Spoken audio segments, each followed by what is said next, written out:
this late for a stream before. Holy crap. Not good. Not good. Oh, I am sorry about this, guys. Terribly sorry about this late stream. Holy cow. Did things ever keep not happening the way that I wanted them to happen? Okay.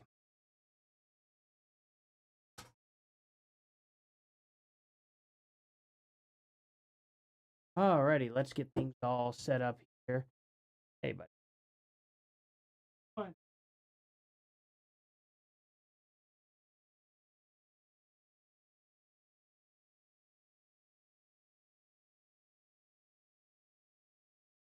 Sorry about that, guys. My dog literally has been cooped up all day long.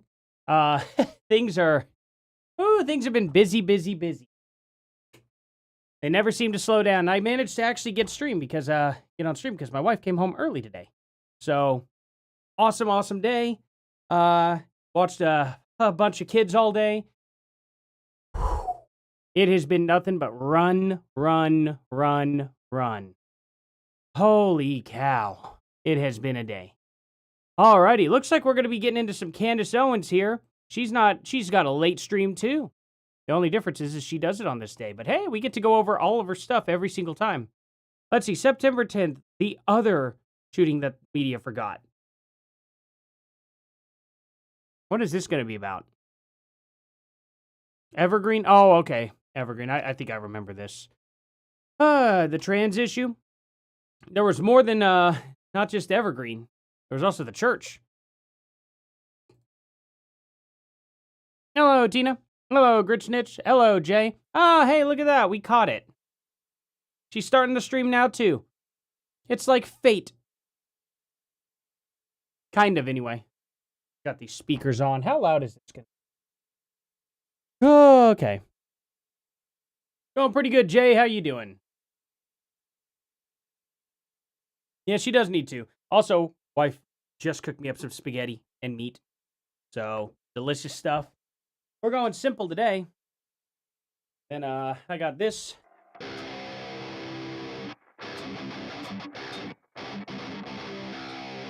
Nice. She needs to keep her nose out of Colorado High. Yeah, probably. Hello, Brandy. Alrighty, I'm sorry I got here so late, guys, but we're going to be starting this Candace stream almost immediately off. I was hoping to talk with you guys for like a good 30 minutes before this started. Hello, mister.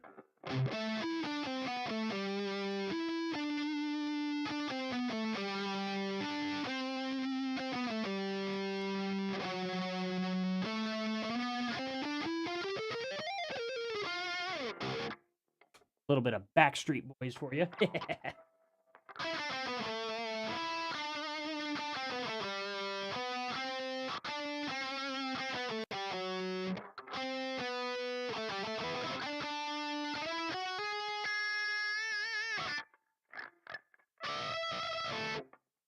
Anyway, is she late? Yeah, she's pretty late. This is Candace going live right now. This is where she's at. We're fully caught up on stream. She streams way early. Yeah, she had some interview that ran long. You know, only Candace can do interviews. If Erika does interviews, it's bad. If Candace does interviews, it's good. Candace raises her kids by not being around and being on show every day. Erika doesn't raise her kids because every 3 weeks to every 2 months or so, she goes out and speaks every once in a while. Here we go. All right, you guys, happy Tuesday. I'm just going to ask the question that's on my mind, which is what goes on in Colorado? I mean, someone had mentioned to me, actually a few of you guys had suggested that we may have kicked the hornet's nest somehow when we began speaking about Victor Marks, right? His alleged ties to Israel, the story we heard from Corby Hall, his inexplicable relationship to Erika. That's when all of these random attacks kind of started up against me and my family, as though they were leveling up to sort of distract us. Trump suddenly posting my face on Time magazine, calling me the most vile person of the year. Really?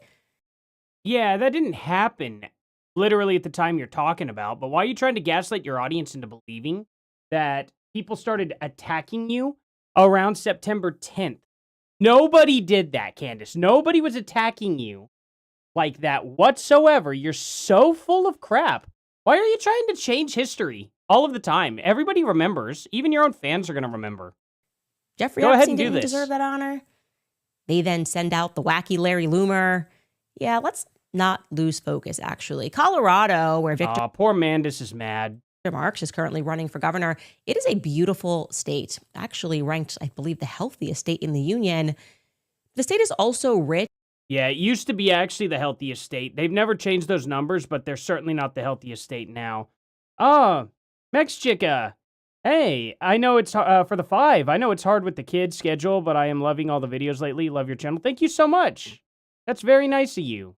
Thank you, guys. Thank in you the wrong so much, Mex kind Chica. of American history. And there was, in fact, another shooting that took place on September 10th that we should briefly discuss. It's never hard with the kids. It's just a lot with the kids. they're not difficult. It's just they're always doing something. Mandis Broens, heck yeah. Oh man, that's good stuff. Hi Angie. Hi Candace Zionist lawyer. That's awesome. I love that. Hi Tina Marie. Hi AK Giant. Hi Malka Batya. Malka Batya.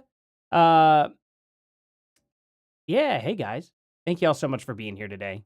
Also, we finally received a name of the Hollywood deep fake company that we can confirm Turning Point USA was meeting with following Charlie's tragic passing. We're going to show you what this company is capable of, and I'm going to allow you to draw your own conclusions. And I guarantee you she never shows proof that they ever met with this company. Nice face. And lastly, the admission from Paramount Tactical, Gary Melton, that one of the children in Erika's Fort Huachuca alibi photo is not hers, is not a subtle admission, because it looks like the internet was right again. Really? Welcome back to Candace. Yeah, I don't think any of that's going to be correct. It's going to be very, very silly, stupid allegations. Let's go ahead. Go ahead and try. This is going to be hilarious to watch, guys. Oh, man. One of the kids isn't even hers. So what? She had another kid from another marriage. And somehow, whenever she literally dropped trow in front of Charlie, she, he just didn't notice. He couldn't have possibly noticed that something was wrong. Okay. Yeah. We'll see about that. I bet that's where this is going, right? Questions about Victor Marks.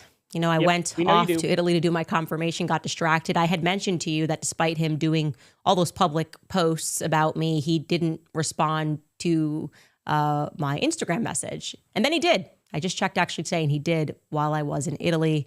He finally answered. And so I'm going to set a time for him to, at least attempt to set a time for him to appear on the show and answer some questions. Nice. You should explain why you met with Nick Fuentes in Italy, though. That'd be really nice for you to do. Question number 1 I probably have is, why was Victor Marks the first documented public person to do a video announcing that Charlie had passed? I don't know. You tell us. Long before the president of the United States or anybody else. Oh, yeah, because the president of the United States is the authority of when people are passing. Like, whenever I go, President Trump's going to be like, hey, I'm supposed to be the one that says that, I passed. What? Who was it that told him that Charlie was dead? Literally everybody who saw that footage knew. Unfortunately. Right? We may or may not get a solid answer to that, but it certainly registered. Yeah, everybody knew when they saw what happened to Charlie and they saw the footage raw come out. Everybody knew. To me as odd. Also, when and how did he get so close to Erika? Dr. Kirk. So close, in fact, that he was in her immediate circle of comfort after her husband was brutally murdered in front of the entire world. As soon as she... Yeah, this is great. Is she ever going to provide any evidence to show that, like, Charlie was not murdered by Tyler Robinson? Is anybody actually watching her show now? Is anybody watching her show and still like, oh, good. I'm glad she's deep diving into these people's past still and not revealing anything possible that actually happened to Charlie? Flew back home to Arizona. He was there to offer her a hug in her home. I might add, her personal space. Cool. And I have since learned that at some point, Charlie and Victor Marks had a real falling out. The reason why, I'm not sure. But I don't even think you know that they had a falling out. But we know you had a falling out with him. And we know the reason why. It was apparently bad enough, according to insiders at Turning Point USA, that Charlie and Victor actually stopped following one another on social media for a period of time. if that's evidence, then you not following Charlie Kirk and him not following you anymore on X is also evidence that you all had a falling out. So I'll ask rhetorically, when and why and how did Erika remain or become so close to Victor Marx? Because on the basis of the stories that we've heard about him, let's take a look. Some of them from Victor himself, he seems to me to be a bit dangerous, right? A tad unstable, if I may. I don't really buy his pastoral act for 1 minute. And we checked, and it appears that the last time Victor Marx had done anything publicly with Charlie, appeared on Charlie's show, it was in October of 2023. Cool. What happened in October of 2023?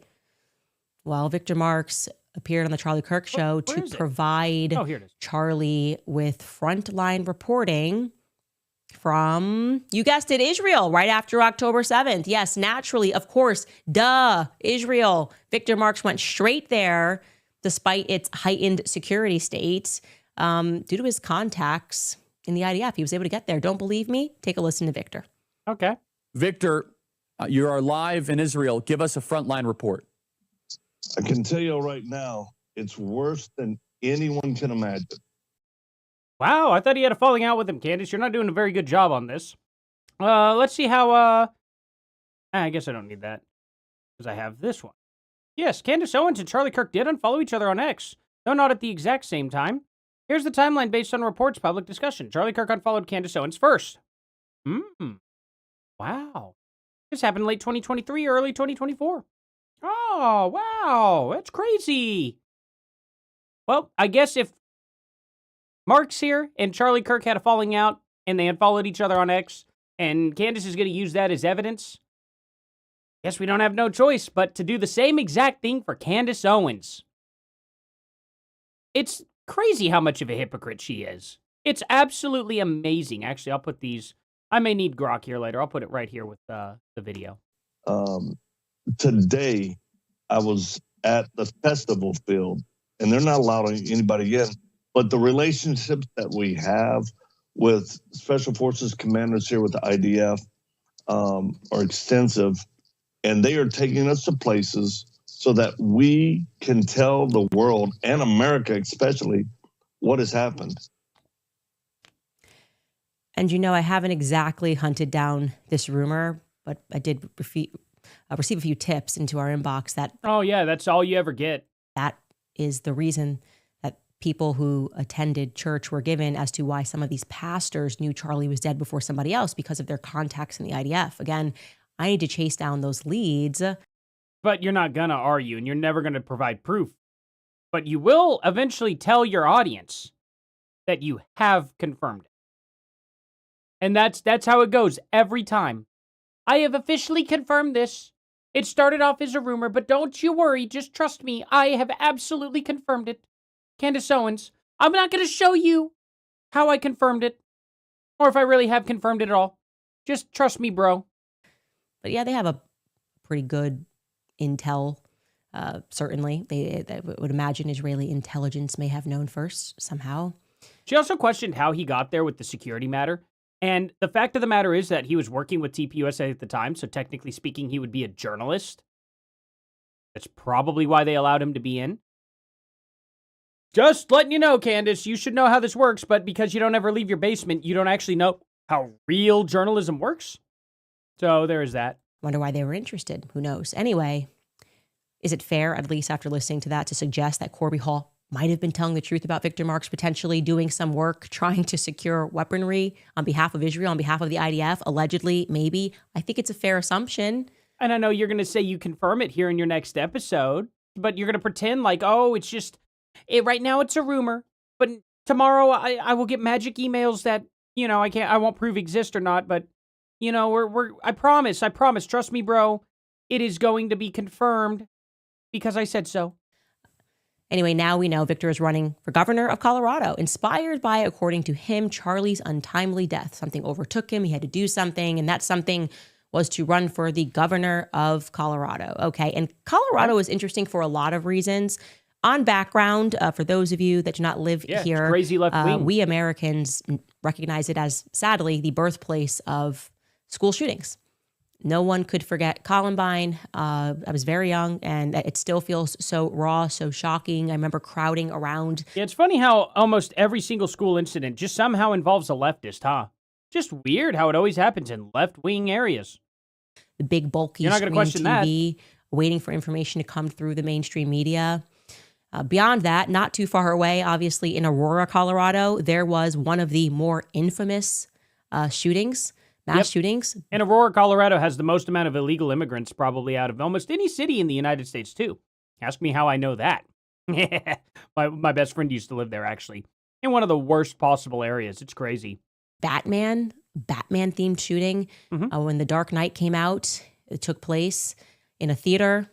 And we shouldn't forget here that Erika Kirk's friend was there at the shooting in the movie theater. Erika seems to have bad luck that way when it comes to shootings. Now, we can make an educated guess as to who that friend was, but we still don't know for certain that person's identity or how they were involved. Did they get hurt? I don't know. Now, regarding Colorado. Okay, cool. Or she was in the theater, and maybe she wasn't watching Batman.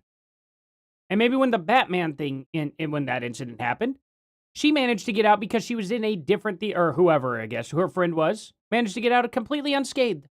Probably because they weren't in that movie theater specifically. Plus, they probably had like 3 or 4 theaters, too. You know what I mean? That were showing the same movie. We also know that Charlie was supposed to be in Colorado the next day, right? On September 11th, immediately following UVU. His next event, which was for some reason barely publicized, was to take place at Charis Bible College. September 11th. We broke the story, actually. We also broke a story that a security plan was not put in place for that event, which is remarkable. And Brian Harpole has all but confirmed our reporting in his They absolutely, she has never proven that they didn't have a security plan. Court filing against me. Look at what he wrote regarding Charis Bible. He said, according to Owens' supposed tipster, there was, quote, no security plan in place at Charis Bible College, claiming that it was odd that Harpole's team planned Kirk's security strategy for Utah Valley University 2 weeks in advance, but failed to contact the chief of police for Woodland, Colorado to plan security for Charis Bible College. Owens specifically asked, quote, why didn't Dan Flood and Brian Harpole and Turning Point USA's security have any coordination with the police departments up in Colorado, if this is what they normally do, question mark. And then they put in quotations here, in parentheses, Harpole did not coordinate with Charis Bible College nor the Woodland Police Department because he was not advised that Charlie would be visiting the school. It was not uncommon for Charlie to visit universities with only Dan Flood. Really? Hey, why don't you show the rest of that? That's interesting. Why'd you cut that off? Huh. Let me, do I have it bookmarked? Bookmark this tab. Let's see. Where are my bookmarks here? Bookmarks and lists. Do I have the, not an official document? No. Application. Do I have this saved? Not an official document. Okay. Okay, hold on. Let me ask Grok to, can you link me the Brian Harpole, how'd I put it? 69-page lawsuit against Candace Owens. So we'll get very, very, very specific because I want to find where was this page at? Number 73 online here. I don't know if that's going to be. Oh, that's going to be annoying. Okay, I'll just look up all the 73s on that page. We'll get it. I should have put it on fast mode. We'll listen to her more. 73. For Charlie to visit universities with only Dan Flood. Really? I think they just keep forgetting that. I went on tour with Charlie for 3 years. That's uncommon. Yeah, that's crazy. Charlie's been doing this for 10, though. So I think your 3 years kind of sucks in comparison. And you also didn't do it consistently. You did it very, very spaced out. You didn't do it very often, actually. It was maybe a month or 2 out of the entire year. So you didn't do it for 3 years. You actually did it for more 3 months. It's once a month. Or maybe even more than that. Maybe it was every day in a month. But it wasn't really that much. In 3 months out of the entire year. Okay? So she has collectively a maximum of 9 months that she ended up doing this with Charlie. Because they only did it during, oh man, I think she only did it like at the beginning of each year. I'll have to look at each time she went. But I think it was like 12 colleges she went to. I'll go ahead. Okay, so here we go. Pull this up. How many colleges did Candace Owens go to with Charlie Kirk? There we go. We'll look at that. Now, here we go. Here's this. So is that number 73? We'll scroll down, and we're gonna get the rest of the context of that, because I don't like that she cut that off. I really don't like it at all. I think it actually makes me very uncomfortable. How'd she leave context out? Maybe there's nothing here. But I'm going to do my due diligence because she's not going to do hers.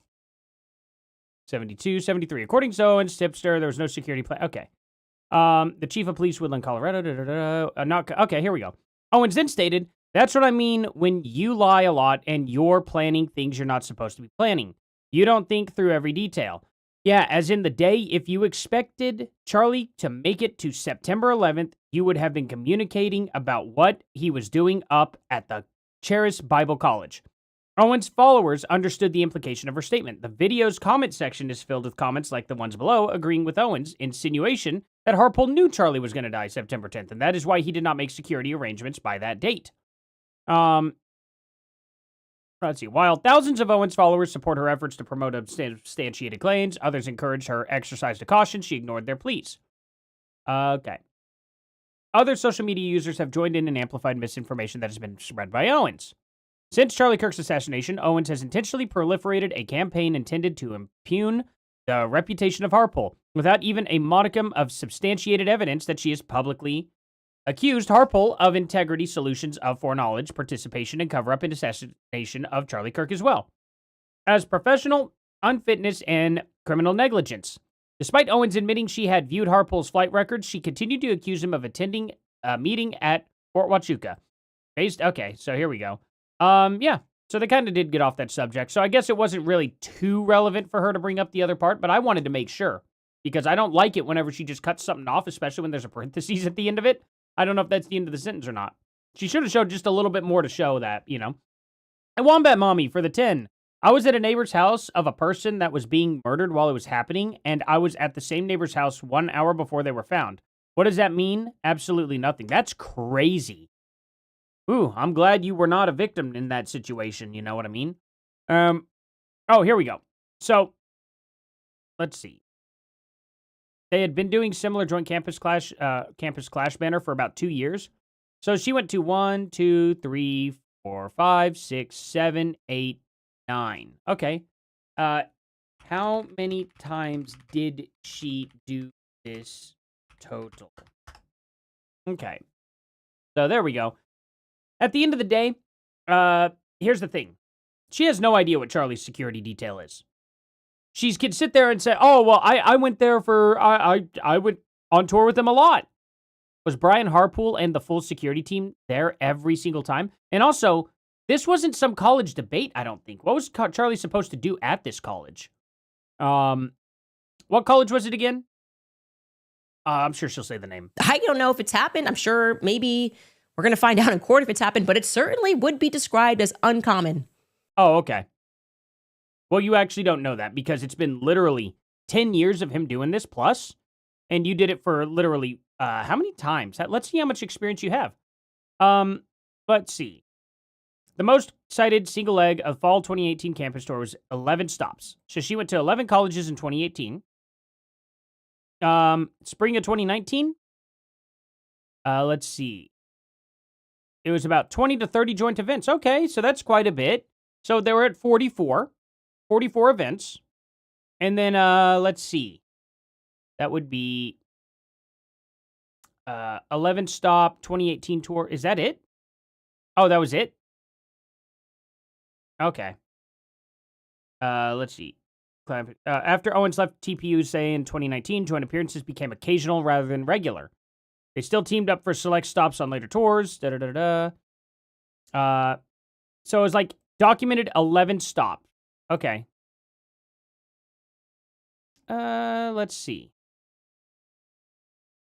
How many publicly documented? There we go. Or just be one person in Also, yeah, thank you so much again, Wombat Mommy. I really do appreciate that. security at a college event.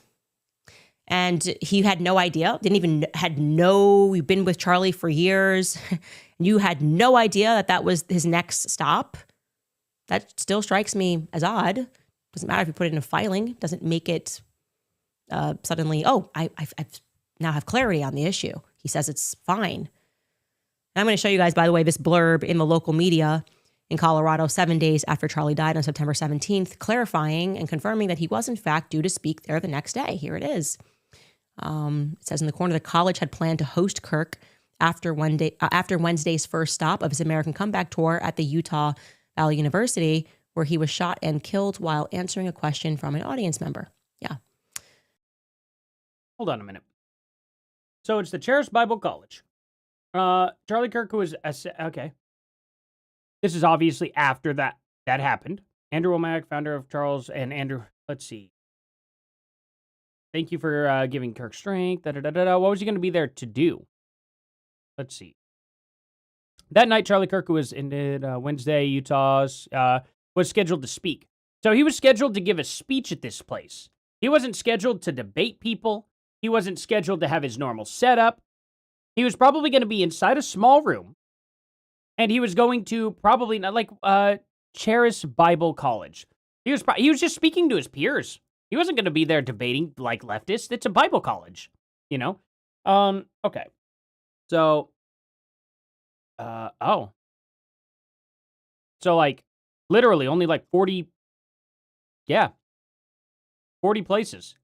So, at a maximum, if we wanted to give her a benefit of the doubt, giving her the maximum amount of hours, maybe 10 hours in a day, okay? Which I doubt she did anything like that. But that would mean she has a collective of 400 hours under her belt touring with Charlie. 400 would be the max, okay? 400 hours? That's let's see, you do 40 in a work week. So doing that would be 10 weeks. 10 weeks worth of work. 5 days a week. That's how long she would have done that for. So it would have been a collective of 3 months that she spent with Charlie Kirk and his security team. So she truly has no idea. Truly has no idea at all. Charlie Kirk obviously kept in contact with his security team every single day since he had gotten them. He's been doing this for 10 years plus. So, yeah. Kind of crazy. Yeah, I do use the word literally a little too much. You should hear me say absolutely or alrighty then. Those are my other two big words that I try to not use as much. I gotta be more conscious. Maybe I should take a speaking class. I did really well in speech in college, but that was forever. That was 2011. So when I took speech. So I could probably use a class or something. Woodland Park. How did you spell that name again? Charis Bible School. Okay, let's see here. What was Charlie Kirk supposed to be doing at Charis Bible School? And would he need as much security as his normal debates? There we go. Let's see what Grok says about that. Oh, really? Okay. Cool, Grok. You are worthless. AI mode. Thank you so much, Grok. Shot and killed while answering a question from an audience member. Yeah. Woodland Park event honors his legacy. Now, I should mention, by the way, in case you're wondering regarding Charis Bible College, the founder of it is this guy, Andrew Womack. Yeah, we'll get into that. Let's read what this is. An event at Charis Bible College would typically not require the same intensive, hostile crowd security as his regular campus debates, though a baseline high level of protection was always necessary. The audience environment. His normal university debates were intentionally provocative, held in open-air public spaces with unvetted crowds, drawing severe protests and intense local friction.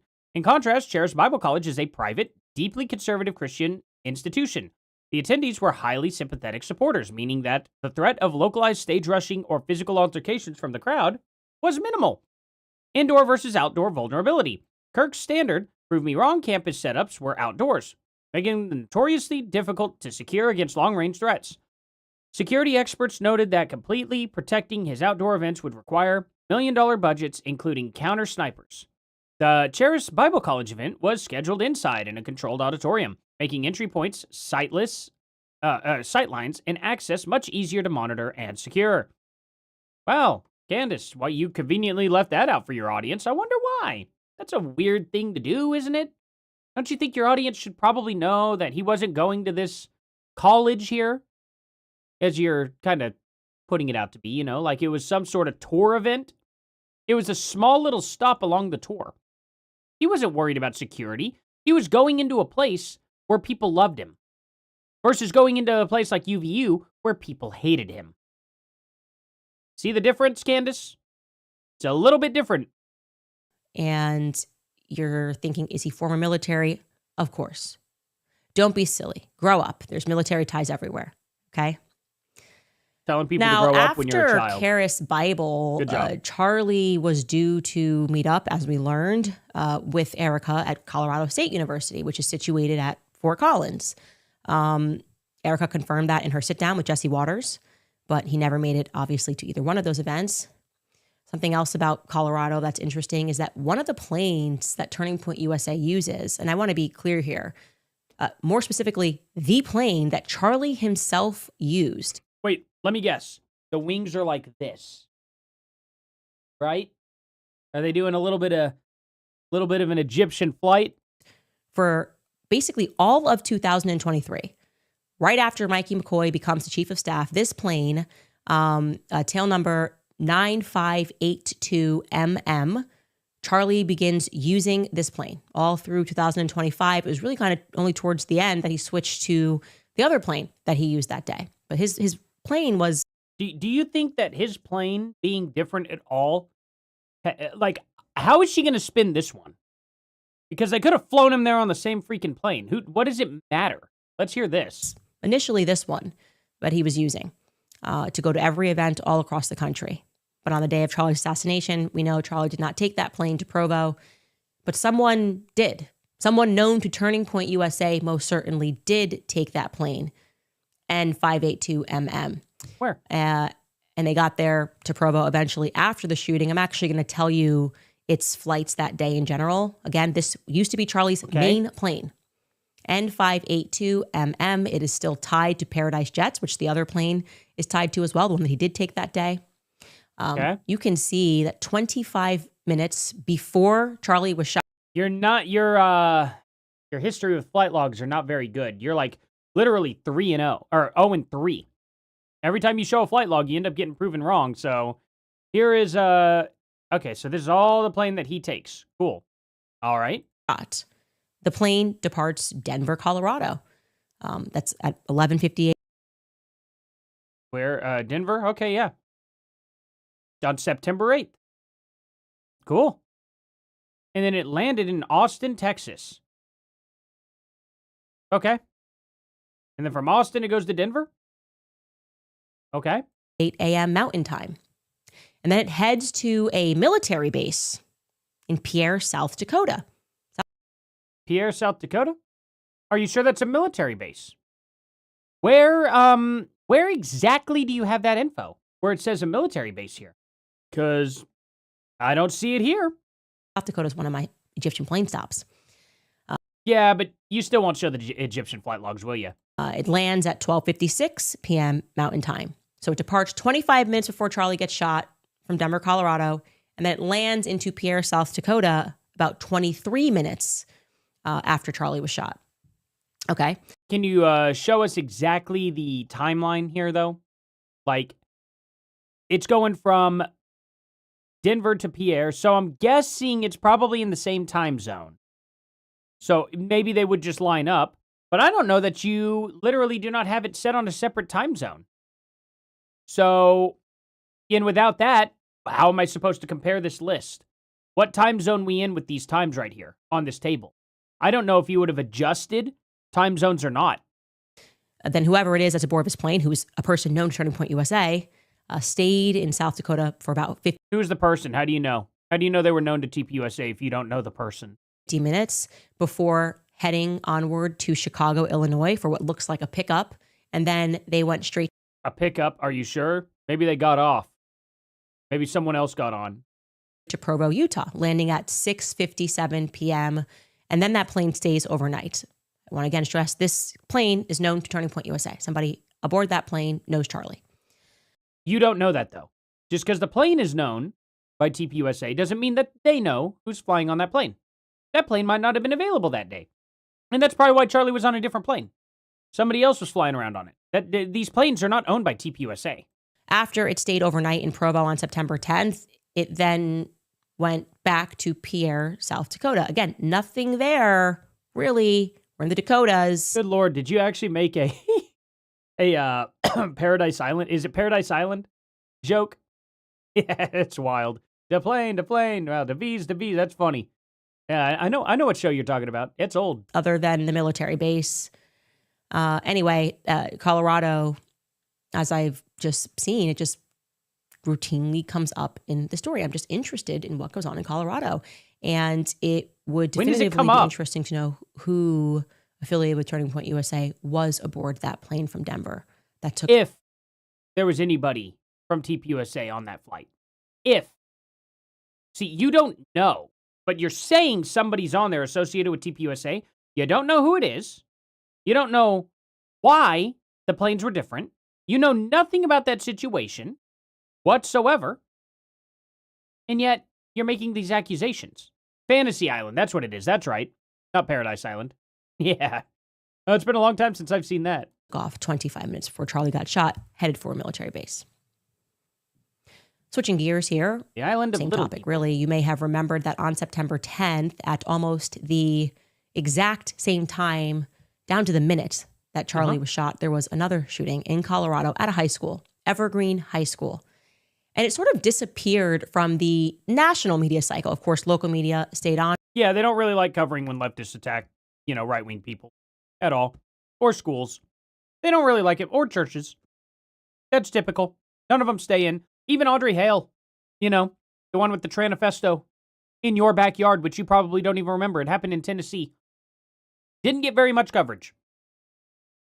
It's typical for left-wing media, Candace. We know this. This somewhat, but not to the satisfaction of the parents that went to the school. I know I received a flurry of emails, did not really look into it. Parents that were not satisfied, who were requesting information, they were not getting information. And, I didn't really have time to look into it. But I do think that it's worth discussing so that you kind of know what happened. The official story is that a 16-year-old student who attended Evergreen High School named Desmond Hawley showed up to school with a Smith & Wesson, a .38 special revolver at 12:21, 2 minutes before Charlie. Wow. What a coincidence. And not the fact that probably the lunchroom would be completely and totally filled with kids eating lunch. Right. Okay. He shot a 14-year-old student at close range while still inside of the school. Then Desmond leaves the school building. He crosses the football field and comes across a second student. That student's name is Matthew Silverstone, and he shoots him at close range. Shoots him once in the head, I believe, also in the chest. And he does this at the intersection of South Olive Road and Buffalo Park Road. A roofer, a guy who's literally working on roofs and construction, a man named Delmar Martinez, filmed this initial confrontation. And in Martinez's footage, which I'm going to show you the interview with Martinez, Desmond Hawley is holding Matt Silverstone by the neck, shoots him, then proceeds up the driveway. And then the video, Delmar's video, captures deputies shouting commands like, drop the gun. And one deputy is staying behind to provide aid to Matthew Silverstone, while remaining law enforcement officers. Does this story have a point at all? Or are you just filling the time for those super chats to get, just kind of in there? Is that what's going on? Are following the shooter up the driveway. Mm-hmm. Now, when the officers and Desmond Hawley had both moved out of frame, out of the view of the roofer's camera, a final shot rings out. Not captured by the camera. It was Desmond shooting himself. The sheriff's office has since confirmed that only the deputies were the witnesses to Holly shooting himself after they gave their commands. Okay. Cool. So here are just a couple of things, and they have very recently, within the last few days, done a massive document dump, finally, which people will have to go through and confirm. But I can just tell you some things off the bat that locals and parents at the school found immediately odd about the shooting. And yeah, don't bother going over all the paperwork though, Candace. That would definitely muddy the waters, wouldn't it? The fact that they're just now getting any sorts of answers and more documents, it's a long time to wait. If that was your kids that were attending the school, you could understand why these parents were frustrated and were emailing me asking me to take a look into it. One of the greater mysteries of the story is the first 911 call. And this is, I'm quoting this from an email that I received. One detail, she writes, that has never been publicly clarified is who actually made the first 911 call and from where that call was placed. It was Victor Marks. No, that wouldn't make any sense. The call came in at 12:22, a full minute after the first shot was fired. The description given to the dispatcher was unnervingly calm and measured. They said, quote, "Something bad is going on a half-mile south of Evergreen Lake." This is a geographic reference rather than a direct report of gunshots from someone inside the building.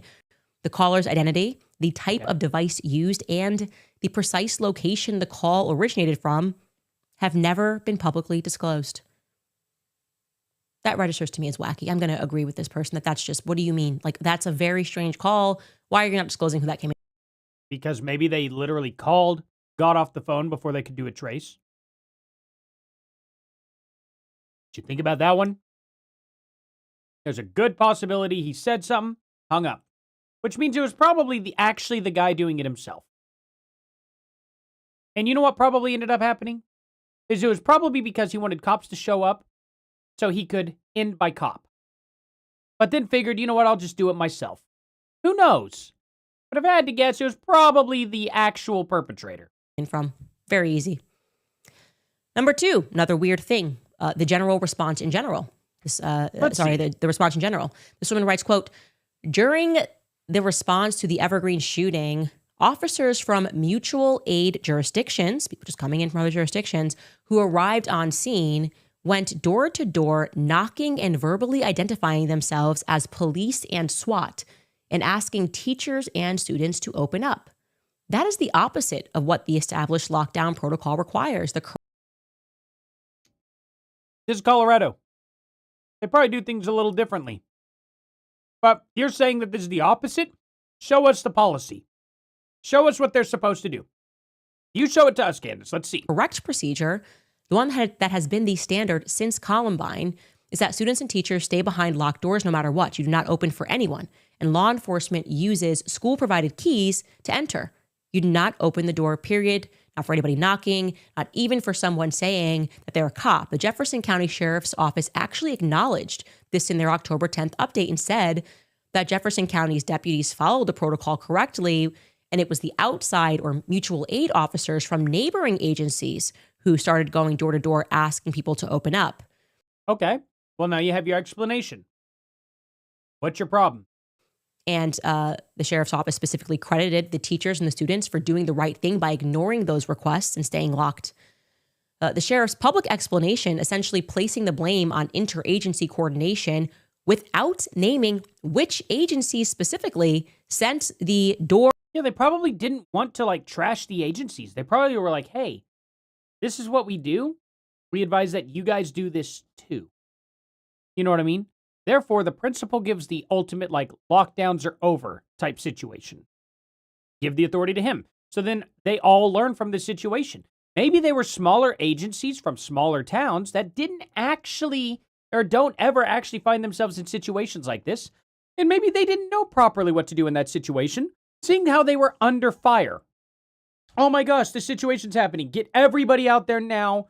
Screw the policies for now. We have to make sure these kids are okay. They started going around and going, hey, we got to check. And then nobody listened to them.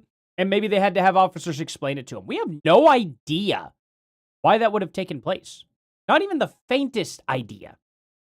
But you're going to fill in the gaps with what you think happened. but you're going to claim it as fact. Or knocking officers, or which agent specifically, or whether any accountability followed, is odd. It's notable that Evergreen High School is located in the same county where the Columbine High School massacre occurred. Wow. So you mean to tell me that the local officers knew how to do things locally by policy, but the outside officers who are not local actually don't follow the same policy? That's weird, Candace. Wow. What a stupid thing to say. So the Columbine lessons were very well learned in Jefferson County. The entire foundation of modern school lockdown protocol nationwide was structured upon the post-Columbine era of school safety training. The blueprint for standard protocol that started 26 years ago with Columbine was created and built largely around this particular county's experience. Why aren't we revealing who went door to door, knocked, and said, "I'm a police officer, open up"? I don't know. Another odd detail regarding that roofer who captured the footage of the scuffle, which eventually led to the suicide of the shooter, but he missed the suicide of the shooter, and he also says he didn't see the suicide of the shooter. Like I said, Delmar Martinez, his story is that he was working a local job, roofing, building, and was either coming from or going to his lunch break. But his story about how he captured the footage, 10 minutes of footage, which, like I said, at no point shows Desmond Holly's suicide, just the police officers and the scuffle and rendering aid to Matthew Stone, is odd. Take a look. It's not odd. Listen to the story that he tells on the news. In that moment, I didn't know how to react. It's a feeling. Families, students, and the Evergreen. Did they have a translator for that dude?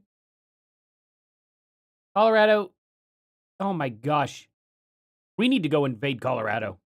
That's next. After California, it's Colorado. Community share as they grapple with emotions and questions in the days since the shooting at Evergreen High School. I got out of the car and started to film. For Delmer Martinez, it's grappling with what he witnessed and caught on camera as the tragedy unfolded. If you are in this country and you can't speak English, you probably should not be here. Period. There are some exceptions, like, you know, green card, or not green card, like visas, temporary visas, stuff like that. But at the end of the day, you should probably learn at least a little bit of English if you're going to come here. That's crazy. I wouldn't go to Japan without trying to get, like, you know, figure out some Japanese words, stuff like that, and try to kind of, you know, figure out how to talk. I would never go to any other country and not learn, you know, their main language. Like, at least to some degree. That's just crazy to me that people do that. I realized later that this was a bigger issue. Martinez tells CBS Colorado. Of course, as a tourist, that's a little different. But I wouldn't go there trying to work or live there if I didn't know the language. He and another coworker were working a roofing job in Evergreen. They were driving along Buffalo Park Road near Olive Road when a police officer sped past them and got out of their car. It was there where we saw a young person fighting. He came out holding another student by the neck, and the police was saying something for him to stop.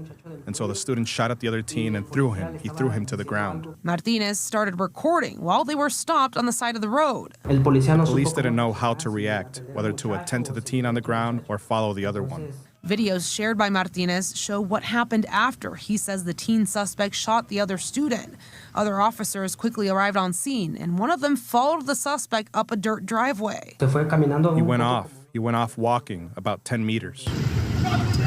Officers appear to tell the suspect to put his weapon down.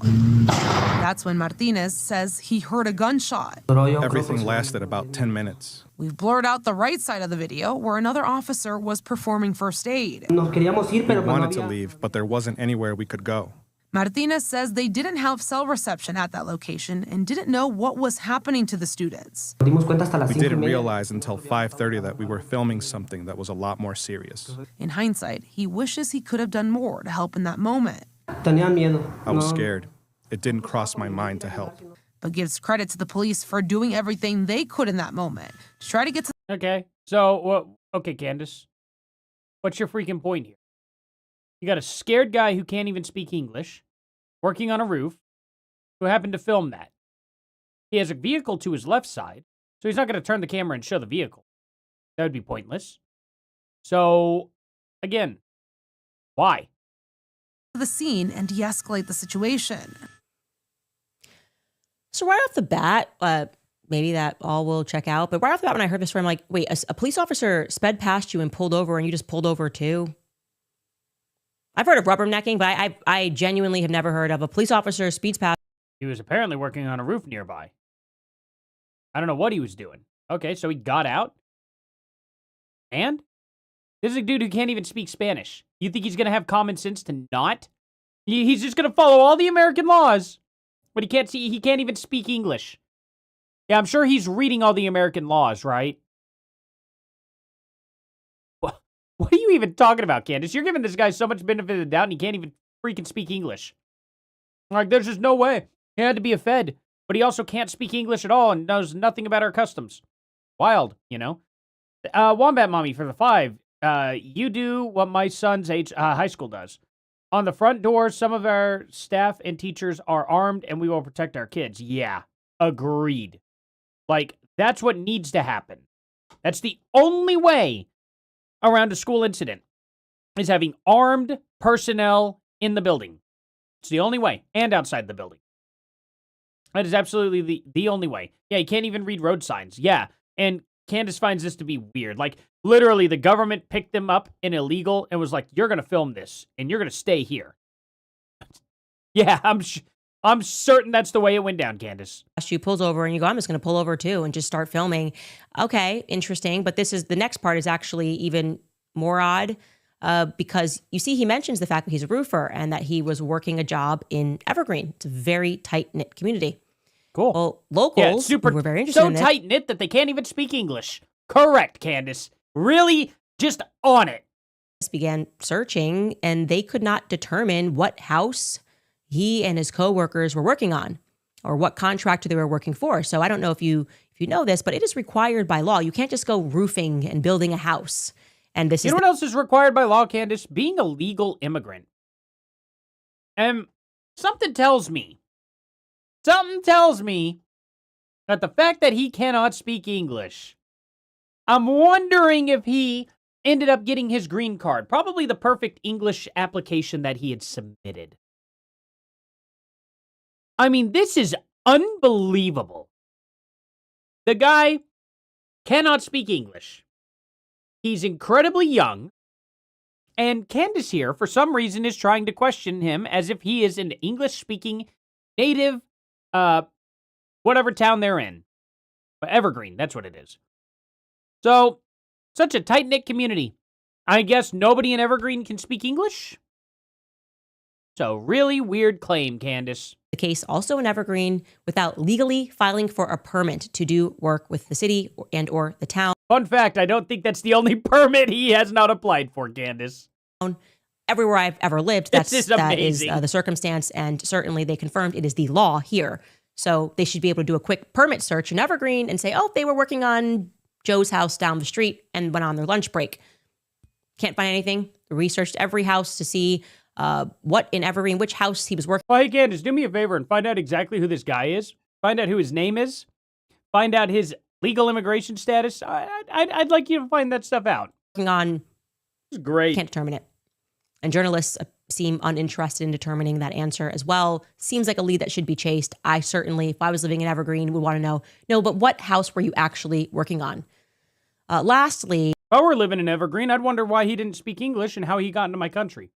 A point that's odd about this story, and there are many points that are odd, so I'm just kind of going through them quickly with you here. The school resource officer, person that's supposed to be there, obviously, Corby Hall, though that was the interest with Victor Marks. He wanted to put a full AR into the hands of every school resource officer.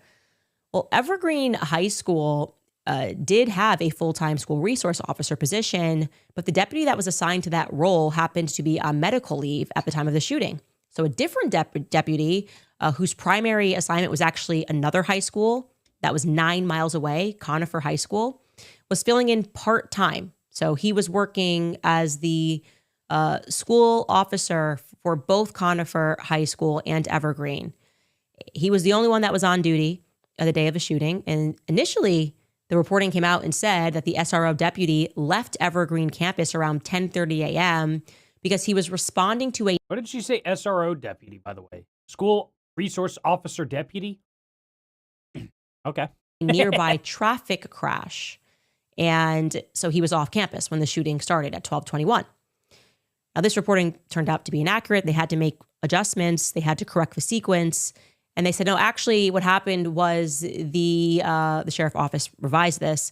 The deputy had actually started his morning at Conifer. Then he made the drive to Evergreen. He stayed at Evergreen for about an hour. Then he drove back to Conifer. Then he was dispatched from Conifer High School to a car crash.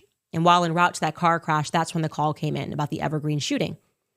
And he turned around and started heading toward Evergreen. Now, that's another lead that hasn't been followed up on because nobody can find this alleged crash that he got dispatched.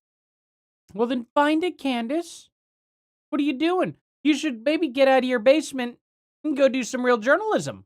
Dispatched to. The location of the crash he was originally dispatched to was never publicly released. Anything confirming that information has not been found by people who are around the clock working to confirm these details. There's been no. So wait, is it pronounced Tanash or Tinash or Tina Shay? Because it looks like it could be Tina Shay, and that would make a lot more sense. So I'm going to have to look into her. Coverage about a crash that took place. Maybe you could say, well, they were overwhelmed with the shooting. Perhaps. No crash report number, no location, no other parties involved. It was reported, but never independently corroborated. So there are a lot of reasons why people are not feeling confident in what happened at another shooting in Colorado. And the fact that it took place so close to the Charlie Kirk shooting is of interest. It could have nothing to do with Charlie Kirk shooting. It could just be... it could 1,000,000% have nothing to do with it at all. Why would it have anything to do with it, actually? Can you tell me any reason why it would even be close to related? Like, why? What are you talking about? Why would it be related? Unhappy consequence, but we had received enough emails about it. People, especially when we started bringing up Victor Marks and Oh, so it is Tanash then. Male consecrated. I thought somebody said it was a female for some reason. Colorado in general. And I thought, let me just kind of introduce that to a more national audience who may not have been paying attention to it. Like I said, there has recently been a huge document dump. Let's hope it provides more clarity, and we will eventually see whether or not that's true. We're going to take a brief break here before I tell you a bit about this AI company, Hollywood AI company, and we take a look at Paramount Tactical's Gary Melton's latest slip. Okay, let's hear about his latest slip. It is Tinoche?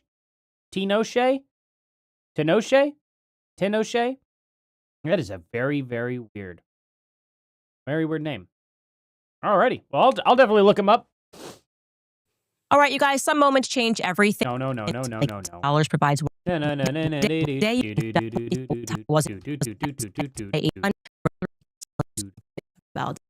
Code Candace10 at checkout. 88 writes, I feel so validated about the fake picture of Erika's kids. I have been screaming since it was released. So let me back up and tell you, and you should feel validated, Miami, what she is referring to. I touched upon it briefly yesterday, but during the Fort Huachuca madness, right, when I really was just focused on the Brian Harpole maybe being at this meeting on the 9th, less focused on why Erika may have been at a hotel. She wasn't seen with Brian Harpole, if Mitch's memory is to be believed. What kind of exploded the Fort Huachuca story was this unnecessary coordination that was discovered between Andrew Colbert, who was supposed to have been, moved away from PR because he was failing miserably at it. They brought in crisis PR. At least that's what Erika told me. And Erika coordinating with Andrew Colbert to get an alibi for Fort Huachuca to this obscure YouTuber. Paramount Tactical, Gary Melton. Yeah, he's only got 300,000 subscribers. He's very, very, very obscure, 300,000 people. Could you imagine fitting 300,000 people into one little area? You know what I mean? Like most bands, most concerts don't even have 300,000 people at it. But yeah, he's super duper obscure, guys. Now, nobody ever would have heard of this guy. Only about 300,000 people know of him. But, plus, the people who haven't subscribed, which is usually right around 40%. Which I should show you guys. Only about 40% of you guys are subscribed to my channel. And some of you guys, maybe the issue is you all don't have an account. Please consider actually making a YouTube account if you don't have an account. You know what I mean? It doesn't take long at all, and you'll literally be able to get notifications of whenever I upload videos. Trust me, it's super worth it. Take a couple seconds, create an account, hit that subscribe button. I would greatly, greatly appreciate it.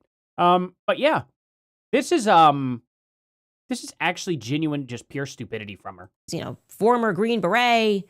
He's very thick, and I'm talking like not a lot of thoughts happening.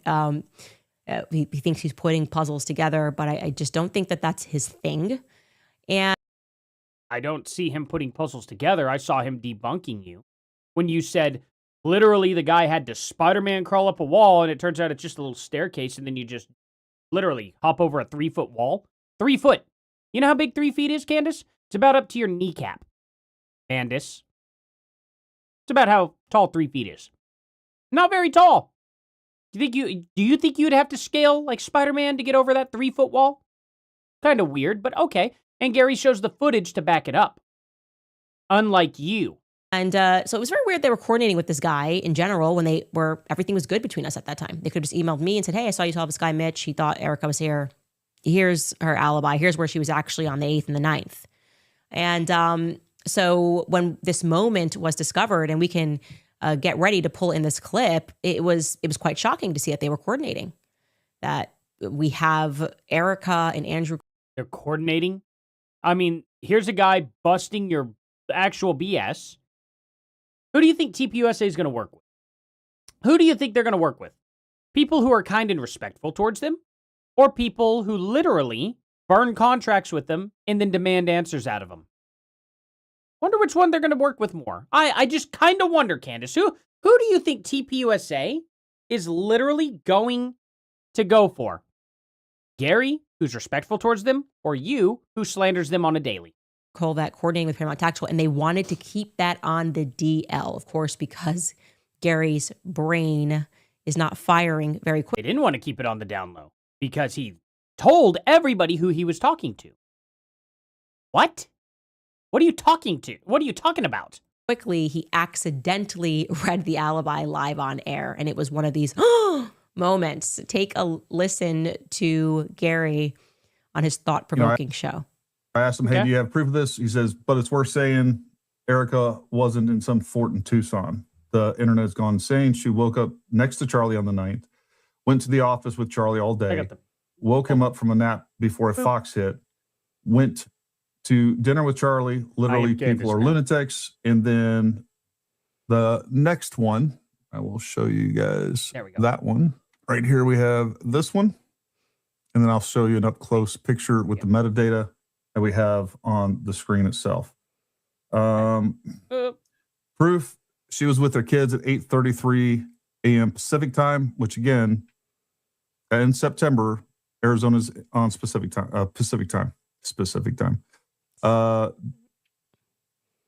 Taking them for a walk. Apparently I wasn't supposed to share that. But anyways, point being is... What was he not supposed to share, Candace? Do you read down here? It says, proof she was with her kids. Don't share. He wasn't supposed to share the picture. And the reason with that is pretty reasonable, Candace. She doesn't want her kid, who's over here, and probably her nephew, who's right here, if I had to guess, nephew or something like that, or friend, probably didn't want them at all being seen. See, this message was actually supposed to show Gary. She wasn't here. Don't share the picture. But here she is with her kid and with whoever else. Literally, this is what she was doing. Covers up the faces and says, do not share this image. And he accidentally shared the image. Yeah, that's a mess up on his part. But what do you think that's supposed to prove to you? Now, you're going to sit here, and I have a nasty feeling. Maybe I'm wrong, guys. I'm just doing a little bit of prediction here. I'm going to guess that they mean don't share taking them for a walk before going down to the office or something like that. Or not to share any of this information whatsoever with the public. Let's see where she goes. I'm curious where she goes with it. What do you guys think? I'm curious. Let's see. That's 8:33 a.m. It shows the date on that. Sorry, Andrew. I screwed that up, man. I was trying to run a podcast and do everything else. But again, it's proof of what's going on here. And I'm going to share the final screen, the final picture that shows the metadata for this, that she was indeed with the kids. I keep hitting the wrong button. You guys can see that. It says right at the top, September 9th, 8:33 a.m. Case closed. Case closed. Yeah, it's very funny, Candace. He's doing get his on with best. He's doing his best. It was on specific time. Arizona was on specific time. It's very specific. Do you really want to do this, Miss? What's your best one? What's the best word out of all the ones that you mess up? What is this? What is the word that you always say? Hey guys, help me out with a couple Candaceisms. There's one specific one I want to mention that's very, very, very funny to me. Because burial is funny, but it's not that funny. You know what I mean? What was the one that was like, it's like a two-part word that she kept saying is two-part word. What were her Candaceisms? Good Lord, what is it? You guys help me out with that one. I need a couple Candaceisms, because there's so many of them. Oh, yeah, she calls it macabre instead of macabre. Oh, I love it. What was it? No, there's a specific one. There's a specific one that she always says, like, anecdote. Anecdote. That's what she calls it. Instead of an anecdote, it's anecdote.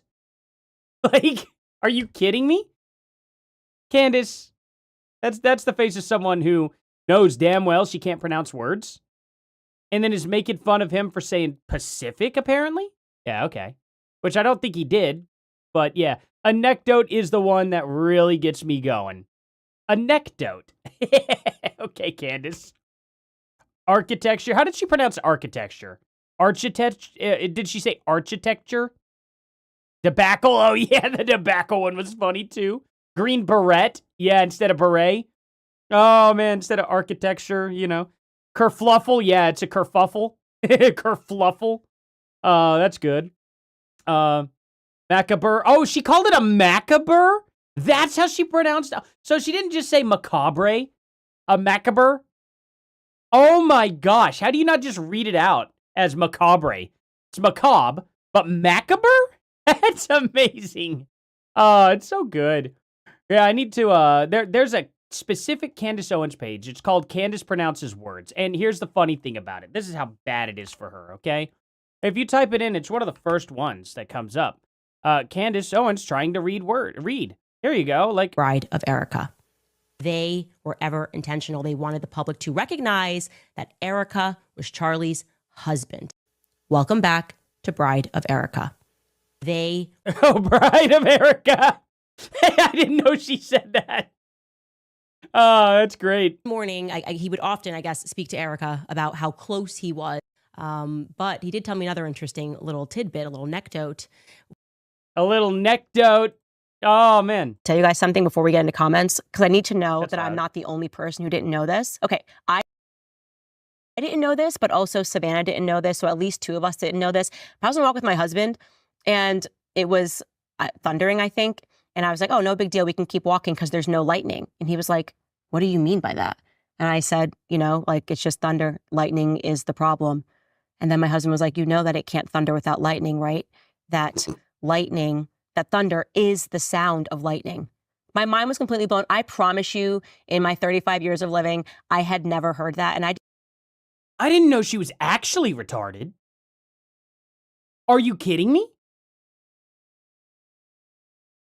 I had no idea Candace Owens was working with that low of an IQ. Oh my God. She didn't know. What did she think thunder was? At least, maybe, does she tell us? Just need to know in the live chat right now if this is just a girl thing, because me and Smith. No, it's not a girl thing. It's a retard thing. What? Who doesn't know that thunder is literally, and it's not exactly the sound of lightning. It's just the inevitable consequence of lightning busting through the sound barrier. It goes so fast that it creates a sound. It's not lightning itself actually making a sound. Lightning itself technically, well, lightning itself can make a sound, actually. It's more like a, you know, the humming that you hear from, like, really heavily charged, like, transformers and stuff like that, power lines and all that stuff. That's what lightning sounds like, essentially. you know, if it hung out long enough, you know, for you to be able to hear it. And it's an eerie sound. If you've ever been near a really, really, really powerful, like full-fledged transformer, which I was around a lot at Google, very dangerous stuff to walk in, but I had to still patrol it.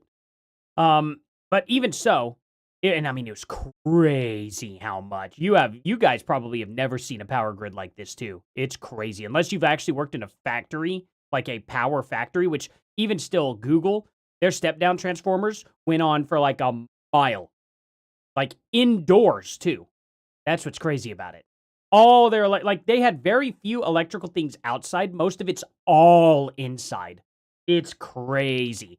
And when you're inside a solid concrete building, like, and you hear this noise, it's disorienting, to be honest. But I can't believe she's that she's really is that dumb. Okay, I really don't remember. One more. And then suddenly towards the end of Obama, we started hearing all of this rhetoric drummed up. It became rhetoric. All right. all right. We'll give her a pass. We'll just do a few Candaceisms while she decides to be a hypocrite and make fun of Gary for literally saying Pacific instead of specific, which I don't even know that he said Pacific. Let me just rewind, actually. We'll put this down. It says right at the top, September 9th, 8:33 a.m. Case closed. Case closed. Okay, wait. I keep hitting the wrong button. You guys can see that. It says right at the top, September 9th, 8:33 a.m. The final picture that shows the metadata for this, that she was indeed with the kids. I keep hitting the wrong button. Okay. Shows the date on that. Sorry, Andrew. Apparently I wasn't supposed to share that. But anyways. I don't think he ever said specific. I think he just said Pacific time. And that was it. I think Candace literally just misheard and she was like, oh, he meant to say specific instead of Pacific. But it says PT on there for Pacific time. So I think she actually might just be stupid. You know what I mean? Chels Hopper for the 10. Thank you so much. Artie, have you seen the video of her saying her own name? She's so dumb, it's unreal. But so funny. I think she's leaning into it more after getting the attention, but still funny. Absolutely. I'm willing to bet it. Yeah, it probably just said that on the teleprompter. She's definitely like a Joe Biden. You know what I mean? As this man has trouble describing what thunder is, I don't have any trouble describing what thunder is. It's literally the burst of like a literal actual cracking of the sound barrier from lightning. Are you kidding me? I hope you knew that, T-Mac. Did you know that? If not, you know, I learned that in like 2nd grade. He's doing his best. He's it was on specific time, Pacific time. Specific time. Arizona was on specific time. It was a very specific time in the Pacific. But so we get to this moment and you're going, wait a second. A lot of things happening here that are weird, but you could see Andrew's very clear. Okay. This is her alibi for the 9th. He also says, which was very strange, and I ended up texting both him and Justin Strife after this, that Erika was at the office all day with Charlie. She wasn't on the 9th. She has never made that claim publicly. Actually, the exact opposite thing is what she tells Jesse Waters, that Charlie was in the office all day. So she was not with him on the 9th. The 9th was not ever in question for Erika Kirk. I wasn't really questioning, but she may have had some business at Fort Huachuca. Like I said, her parents are in the military. Where's it tan? T-Mac. Uh-oh. Not a spelling error. May have just gone to a hotel for a reason. Who knows? But this moment made us go. You mean like Charlie, how he defended literally like Trump bombing Iran? Ironic how that works. Can you find me any tweets or any videos after that Charlie said he was against Iran when he praised the president for doing it? I'm just curious. If you could, link it down the comment section and I'll open it up on stream. This is weird. And instantly, people like Miami in the chat here began making videos saying those aren't her kids.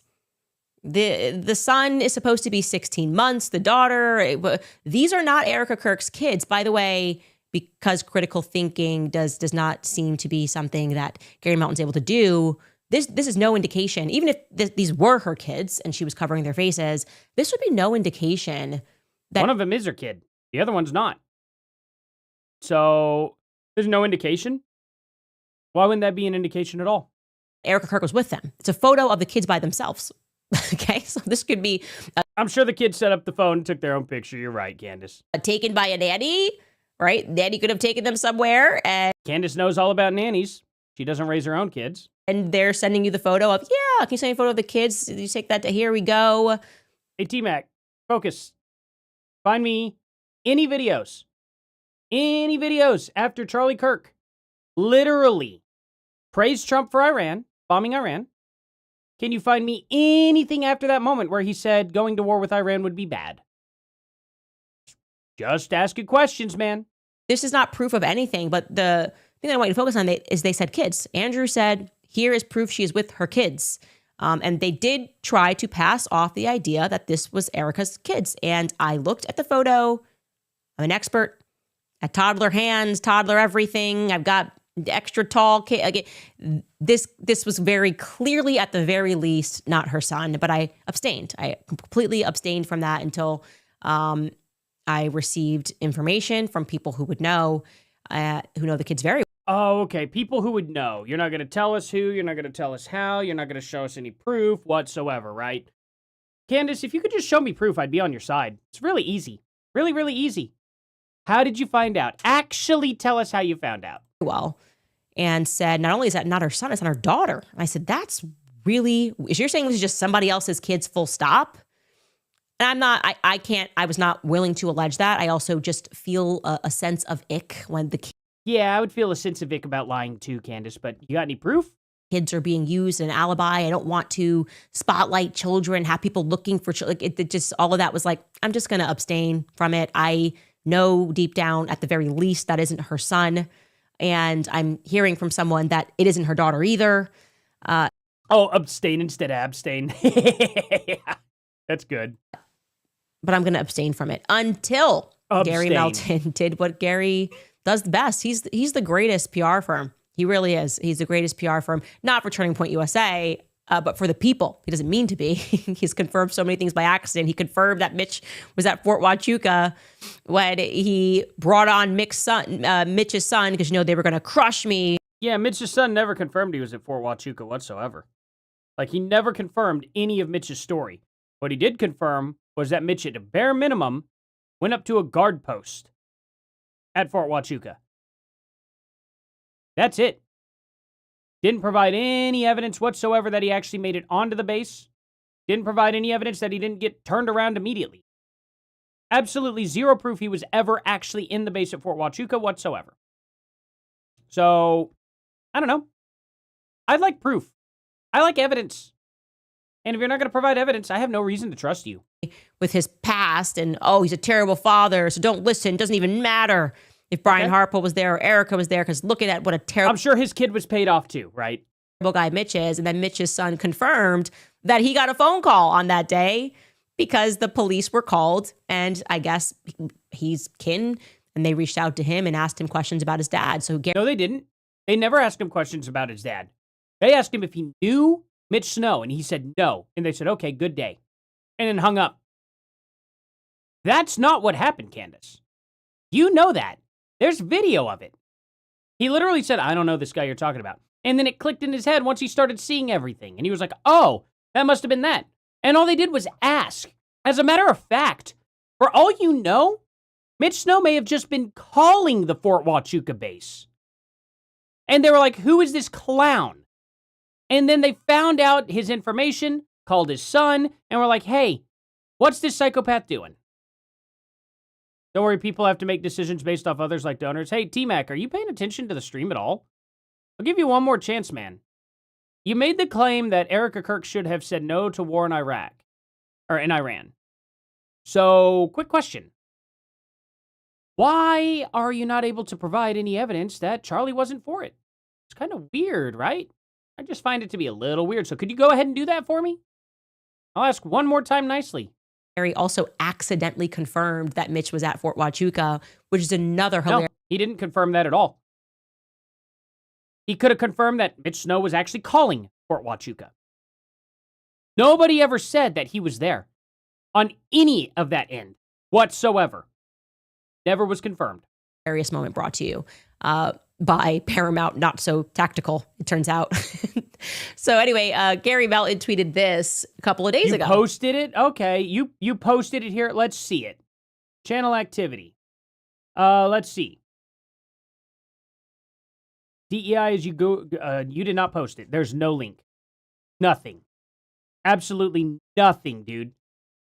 Why are you lying to me? Don't lie to me when I can literally click your name and I can, I'm going to show you a little trick, buddy. Okay? When you sit here and tell me that you are indeed posting it, I can go through you, literally right here. You see you here? I can go through everything. Message held review, you know. Let's see it. Why is it not here? Weird. I always love when people lie to me on stream and they think that I can't just literally find out in an instant. Hilarious. Because people have been pushing and insisting, these are not our kids, these are not our kids. And someone wrote, is her son this big yet? Or am I still stuck in the future with Charlie's apparent 5-year-old? I actually never read the tweet that he was responding to. That's very funny. Again, the internet being asked not to believe our own eyes. And Paramount, Gary finally responds and says, it's not her son. It's her daughter with another child. Look, mystery solved. Yeah. What's your problem with it? I was able to figure that out the moment I saw that picture. I literally said that. When this picture came out, I was like, it's probably a friend. It's probably her friend's kid or her nephew or something like that. More than likely. Okay, don't gaslight us. You were the people who introduced this. Even if it were her actual children, it would not have been a sufficient answer. So you saying, this is so hypocritical. So this isn't official enough, but just simply his son saying, yeah, the Fort Huachuca base tried calling me. And I didn't know who was calling me. They asked me about a Mitch Snow, and I was like, I don't know who that is. Or Harry Myers, that's who it was, I think. They asked me about a Harry Myers, and I didn't know who that is, and then we just hung up. And you're like, that's proof. And then whenever a picture is sent, they're like, oh, well, this isn't good enough for me, though. Look at that double standard, Candace. Evidence given to you, not good enough. Evidence that you provide to the public with zero evidence is somehow good enough. It's amazing how that happens, Jacob, for the 30, I'm not sure what those are, but thank you. I don't know what, RU? Is it an RU? It's an interesting symbol, but thank you so much for that, man. Thank you, bro. Love to see your content, man. Thank you. Thank you for being here. You guys are so awesome. Genuinely, thank you guys so much. But yeah, Candace Owens, her hypocrisy is insane, and she provides way less evidence than anybody else. Literally. Her amount of evidence that she has released to the public is literally zero. Zero evidence that Candace Owens has released to the public. It would not have satisfied interest as to whether she was with her kids. Anybody can take a photo of your children and send it to you. Secondly, you presented this as concrete proof, case closed. To be honest, I don't know how my memory is so good on some of the stuff that I cover. There are some things I just forget flat out, and then there are some things that I remember just right off the bat. I don't know. I guess I was blessed with a good memory on politics, I guess. Or whatever you want to call this, really, I guess. Not necessarily full-fledged politics, but I don't know. I guess it's just because I pay attention to it. That's why I can play music so well. Outside of those two things, yeah. No, I'm usually pretty bad at other stuff. Erika was with her children. Andrew says, here she is with the kids. Now, suddenly, the internet has not let go of the fact that they don't think these are Erika's kids, and you're now finally copying and saying, okay, well, maybe we went too big on the kid, too big on the son. No, it's just obvious that that's not her kid, Candace. The age doesn't make up. She said Erika Kirk was home. They never said that that was her kids in the text message. Let me go back to, well, let's see. We are right. Oh, shoot, if I do this. What? Oh, it's not that far back. Okay, I'll figure it out. Proof she was with her kids. Okay, they did say with her kids. But her baby could have been down on the ground. I have no idea what is outside of this photo. Okay? But anyway, do you really think for 1 second that the people at TPUSA were like, hey, let's put a picture up of a kid that's way bigger and way older than her actual kids? For real? That's like literally giving a guy a 30-06 and be like, okay, we're going to use this. It's super powerful. It will not miss because it goes too fast. It's a big bullet. The likelihood of you missing is very unlikely. But for some reason, we are going to use a much, much, much smaller caliber, or we're going to use an exploding microphone instead.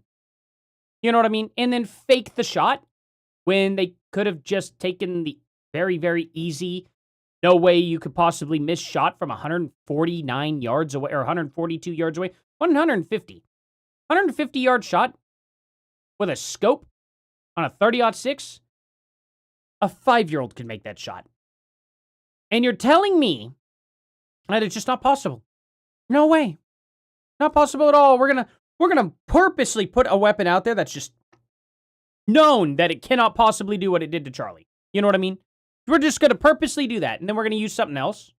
And then also it's like, yeah, by the way, we're gonna upload kids that don't belong to Erika at all when she could just simply, I don't know, take a picture of her kids. I mean, for the love of God. That must have been a really difficult, like they really had to sit there, put that image out, and then literally just be like, oh, by the way, we are easily, like, you know, there's just no way that her kid is this big. She has a 3-year-old and a 1-year-old. And yes, a 3-year-old would be this size right here.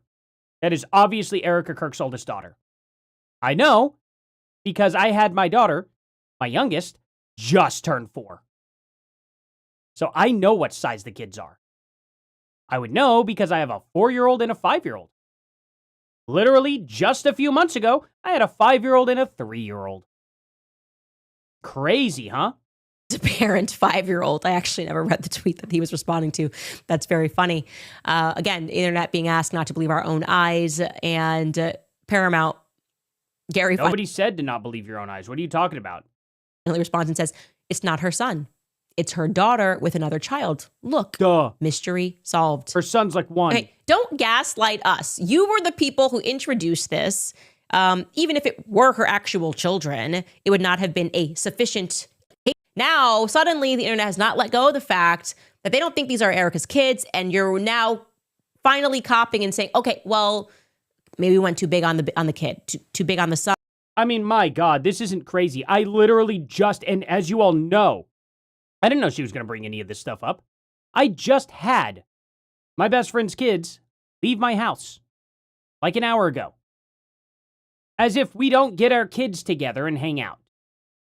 What do you think parents do, Candace? I'm curious. Clearly, you don't parent your kids if you don't know this. And you've proven that you don't parent your kids. Whenever you fired a nanny for wearing a mask during the lockdowns, and you were like, I don't want my kid waking up in the middle of the night to that. Well, you could get off your rear end and actually go change their diaper. Your husband could. You both seem to be deadbeat parents, in my opinion, because I would never in a million years, no matter how rich I get, I would never hire a nanny. Not in a million years. If I were a single father, still wouldn't hire a nanny.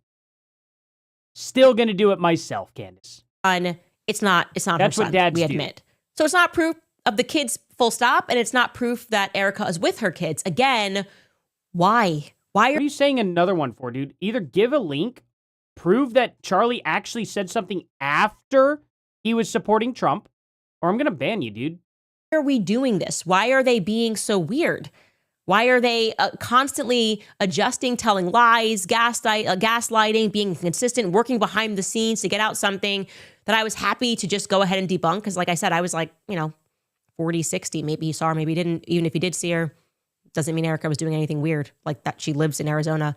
She has a family that's involved militarily. That's not weird. It would not be weird unless you make it weird. Unless you start telling lies. That is what makes people... Who is they, T-Mac? Who's they? Okay. You know what, T-Mac? I'm going to show you something. Was it off of... Tell me this.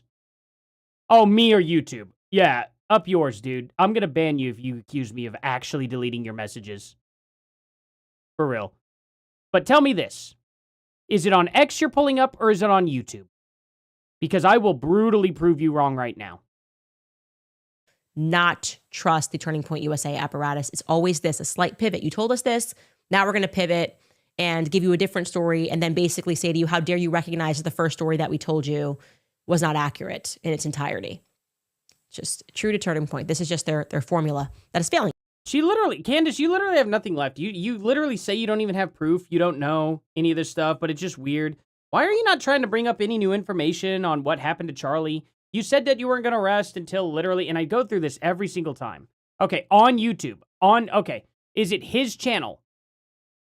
Man, you are not giving me anything to work with, are you? I'm going to go to Charlie Kirk. Tell me the video title. Yeah, just give me the video title of exactly what video you're trying to pull up. And I'm going to show you the date, and you're going to end up apologizing at the end of it. Upon the public, I might add. Switching gears, yesterday we were telling you about Turning Point USA, in particular, this Marcus Wada, alleged former arms. Oh, Bigwig Cthulhu for $5 says, keep this up, man. Candace makes my blood boil, but I don't have the time/talent to do what you're doing. She's pure evil. I don't necessarily have a talent. I don't know about that. But man, I genuinely appreciate that. Thank you so much. You know, type in Charlie against Iran. Oh, that's going to be convenient. I guarantee you that's going to be Charlie Kirk against Iran. Is this going to be a compilation? Oh, good Lord. Israel attacks Iran. My reaction and breakdown. Is this the video you're talking about? Or Iran big update? Okay. Which one of these is Charlie Kirk on Iran? This one down here? The one that was uploaded 2 months ago? Because this one completely debunks you right here. But again, that wasn't Charlie that would have uploaded it 2 months ago. So I'd give you a pass on that. Charlie was with Trump on Iran. He was 1,000,000% correct. We'll see. We'll see which one he ends up telling us, because I'm very, very curious. Which one specifically? It's probably one of these three, right? So we'll see. Top, middle, bottom, or keep scrolling. Well, we'll wait for T-Mac to go in here, because I'm going to end up showing him how wrong he is about this. This is really hilarious, as if I haven't done this a million times with people already. As you can see clearly, too, I've watched them. So, if you think you're going to pull one over on me, you could see my watch bar, right? You can walk this back now. Dealer. We'll see what he says.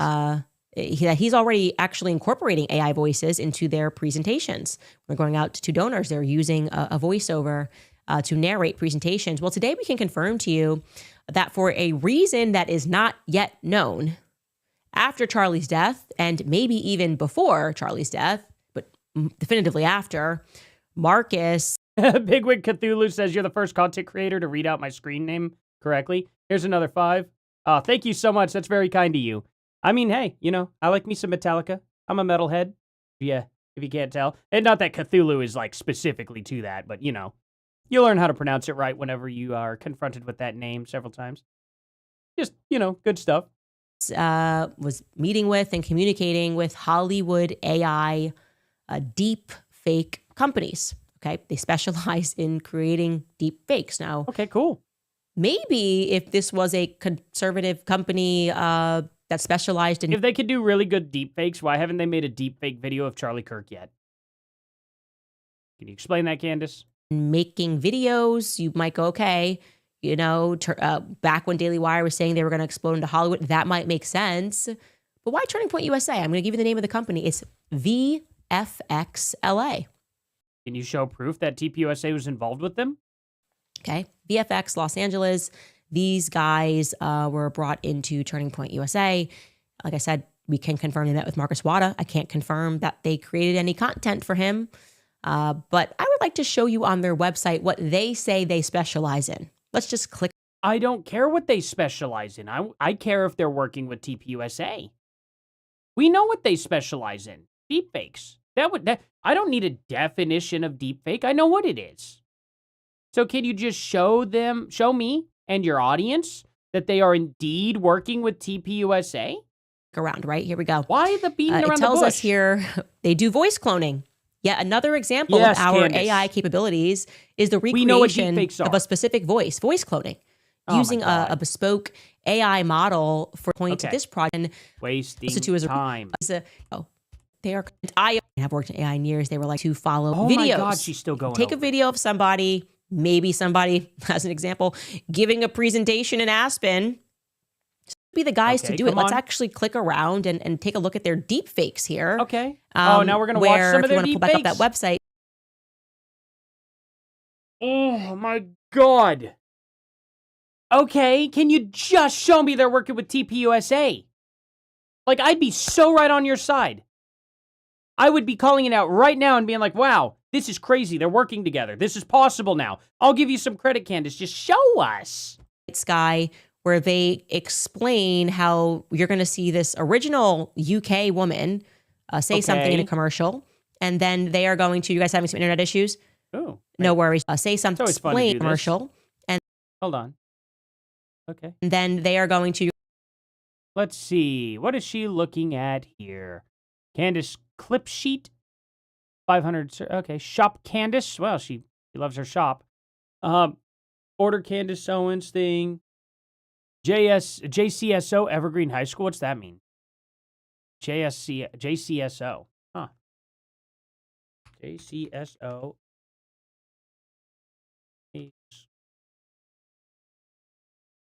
Just out of curiosity. What is, oh, she's looking up the, oh, never mind. She's looking up the, wait. Oh, Jefferson County. That's what it is. I thought it was a different thing. Never mind. You guys having some internet issues? No worries. Let me know when it's back up. Okay, cool. They pulled the video already.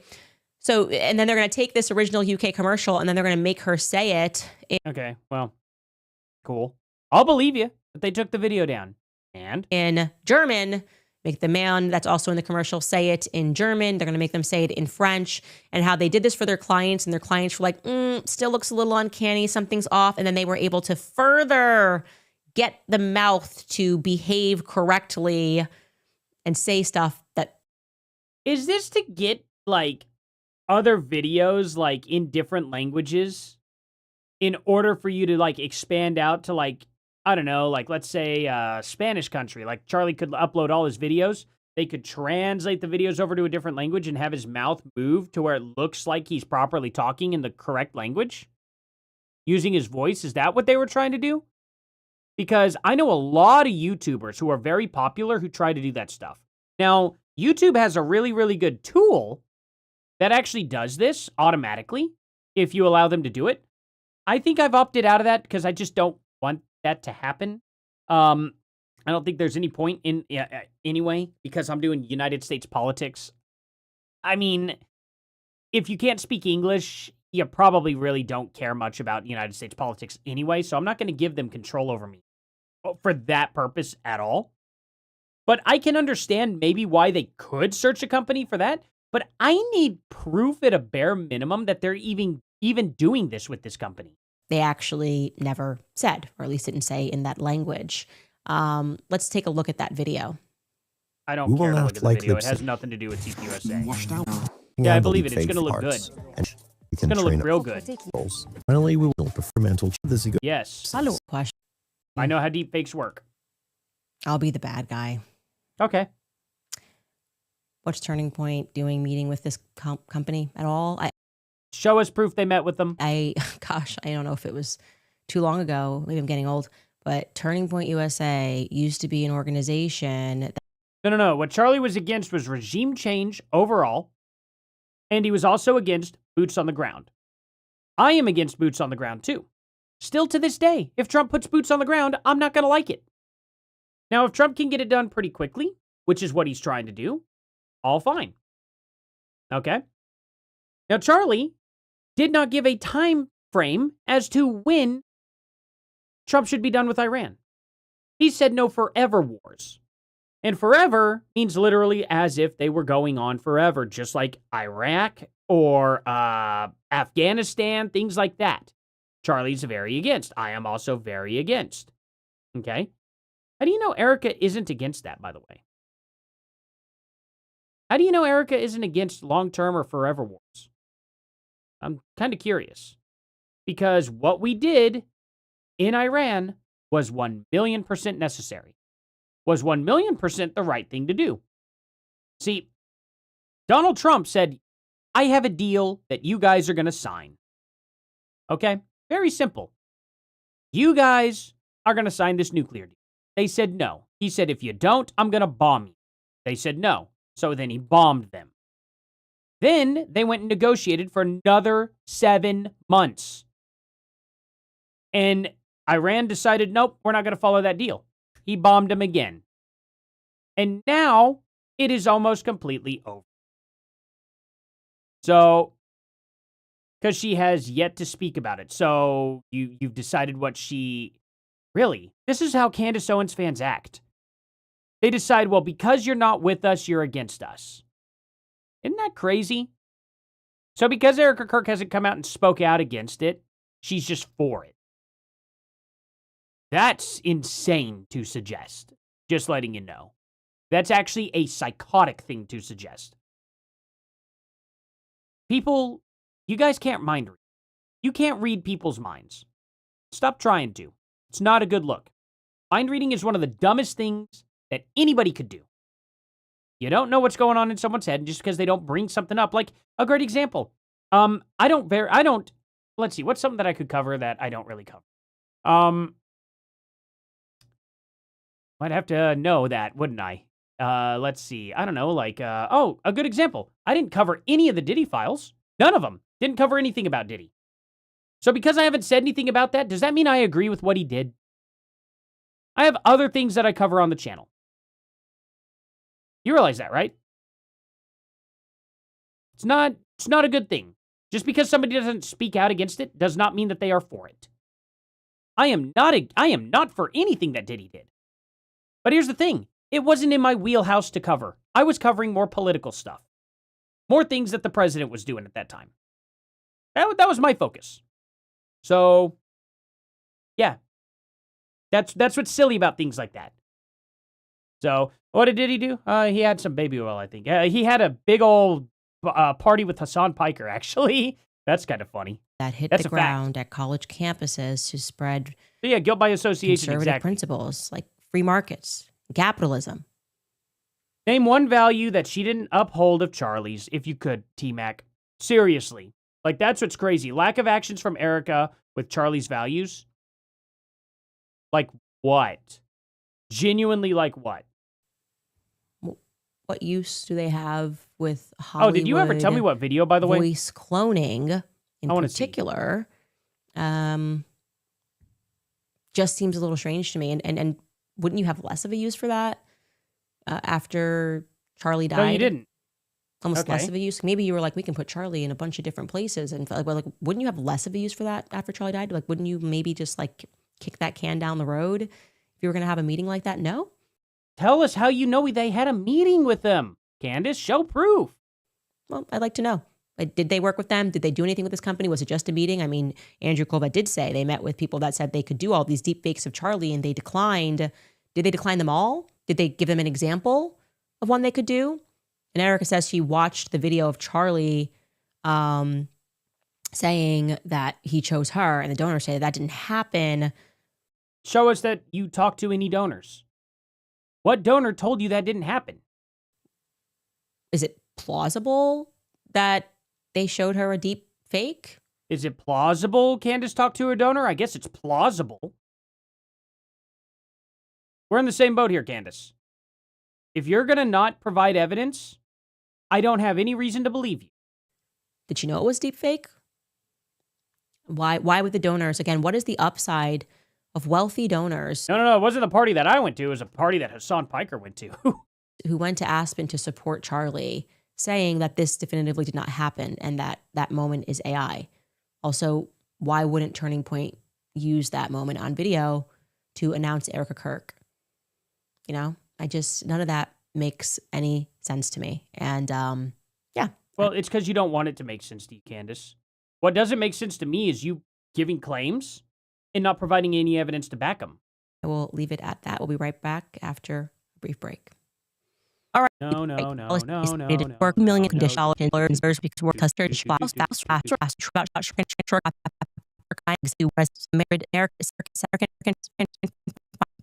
future. All right, you guys, top comments from yesterday's episode. Somebody wrote, why would Charlie say appoint my wife instead of I would appoint my wife if something happened to me? Present tense instead of future tense. Good question. You should ask him. Question. Team G Family 4 writes, I appoint my wife reads like a Tyler Robinson text. It certainly does. Okay. So you think Tyler Robinson did it? Tyler Robinson did the deep fake? Is that what you're saying? Overly formal. And Charlie was not this overly formal person. None of Tyler Robinson's texts were even close to formal. What are you smoking?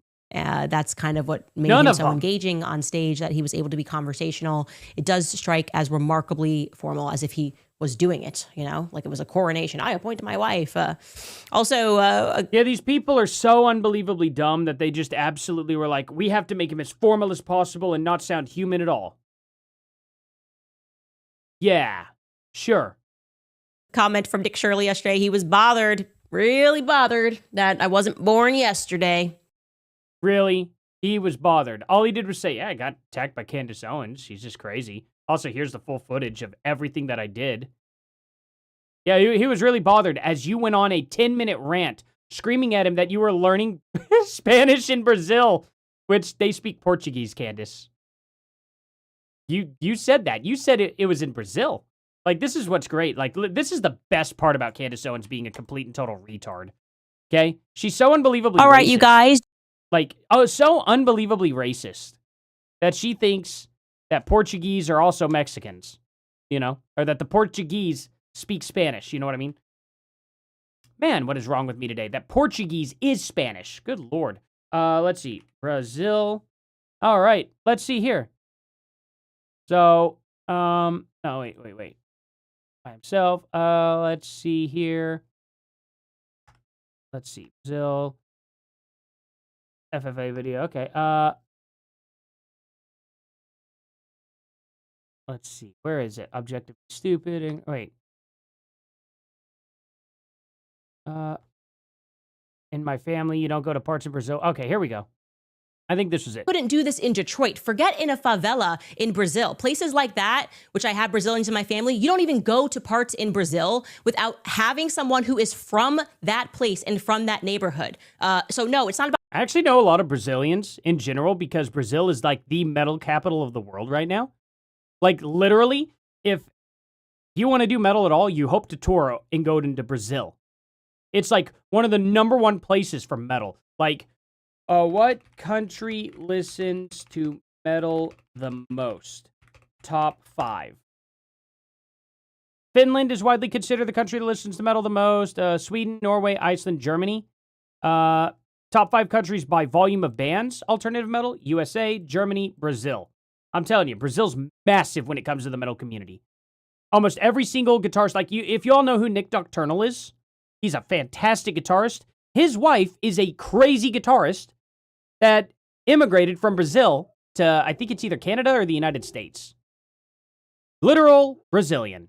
About podcasting in my basement. I actually lived a lot of life, Nick Shirley, before I got to podcasting in my basement, before I was married, before I had children. In fact, I moved down to South America for 2 months to learn Spanish with very strict... Okay, she specifically does say South America.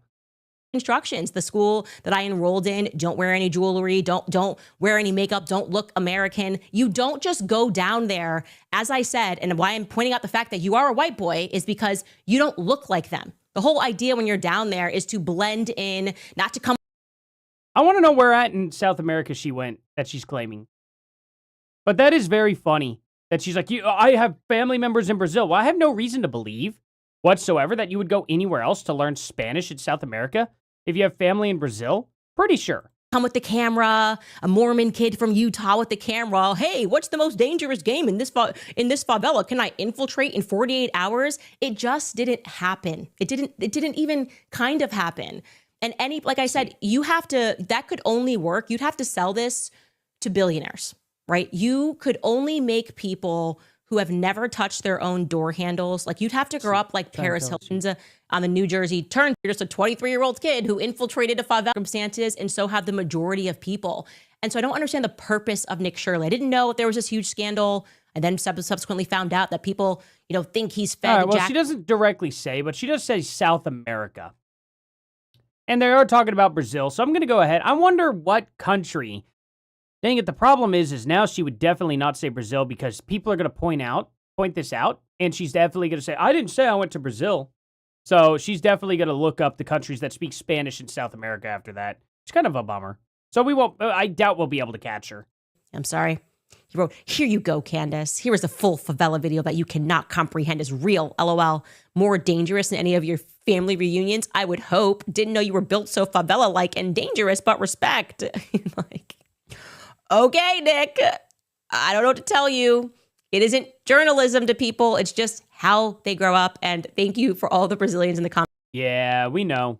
We know. Thank you for all the Brazilians telling that you speak Portuguese. Is that what you're going to say? Yesterday, you were hilarious. You guys should scroll through yesterday's comments of being like, this is the biggest joke I've ever heard. Like I said, you just live enough and it's.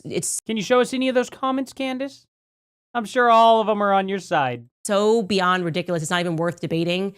I know there's a sucker born every minute, but you just have to be deep in the throes of suburbia to think that somebody can infiltrate a gang in the favela 48 hours, after 48 hours. Like, just hey, with a camera and a mic, you will be robbed. Show us some of those, show us some of the Portuguese, show us some of the Brazilians, show us some of the Spanish speakers there. I literally took your side, Candace. It's so easy. It's so easy. You should be able to do it. So quickly, viewers, do not try that at home. Okay, today's comments. Just saw a big one come in on... well, they wouldn't enter a favela in a gang at home, would they, unless they live in Brazil? YouTube. Hello, Candace. Thank you so much for everything that you have done for the world and blowing the lid off of all of this ridiculousness. Quick question. Whatever happened to all the Mitt Romney stuff we took a break from? Much love from Texas. I'm still looking into it. Yeah, you got nothing.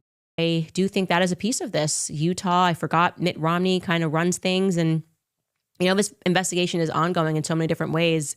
We return to certain things when they fit into another piece. But the Mitt Romney thing is incredibly compelling, especially his long relationship. Let me translate what Candace just said. Well, nobody sent me an email in a while. So, I don't know. I haven't gotten an anonymous tip in a long time. With Bibi Netanyahu. So thank you for reminding me to return to that at some point. Comments from today's episode. Monica W. writes, "I rushed to see Oprah at 4 daily, and my teenage self was often disappointed because I didn't care about the topics. Now I rush to find your show time." She lived in Costa Rica for an immersion program, which is not South America. Yeah, it's funny. I really hope that's what she's talking about. I hope she says Costa Rica.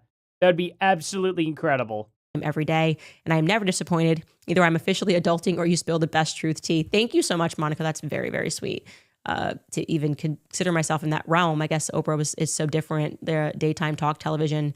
And she used to really go there, by the way, with her old shows. And she was covering some very interesting and compelling stuff. So I appreciate that compliment. Okay. RKO is life, right? Thank you so much for comparing me to a person that literally burned down Hawaii and bought up all the land. Hello, Candace. Thank you so much for everything that you have done for the world. Oh, that's one I just read. Thank you guys for pulling that from YouTube. Saw that come in.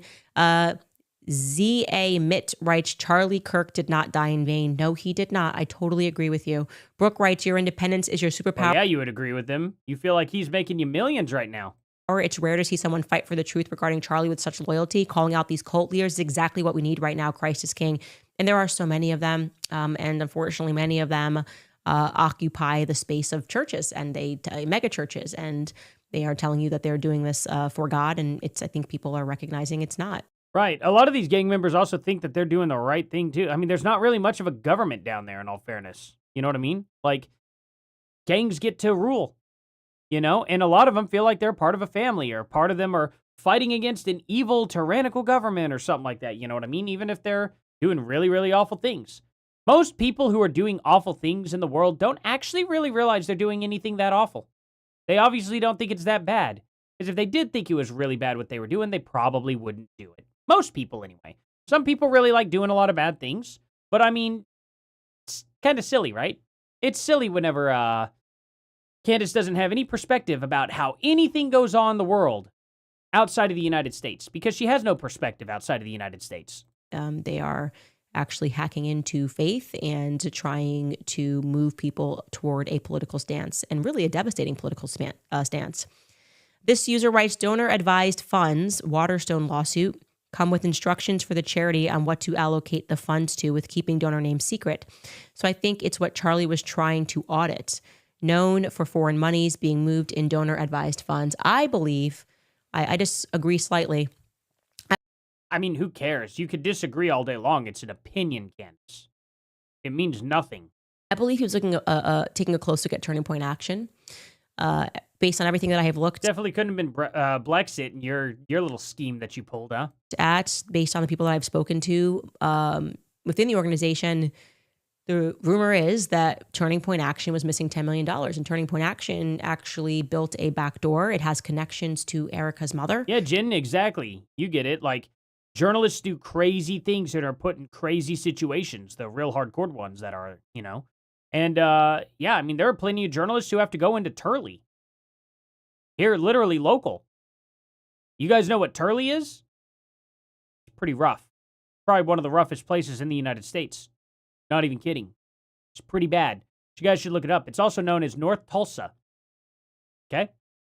North Tulsa is very, very, very, very historical.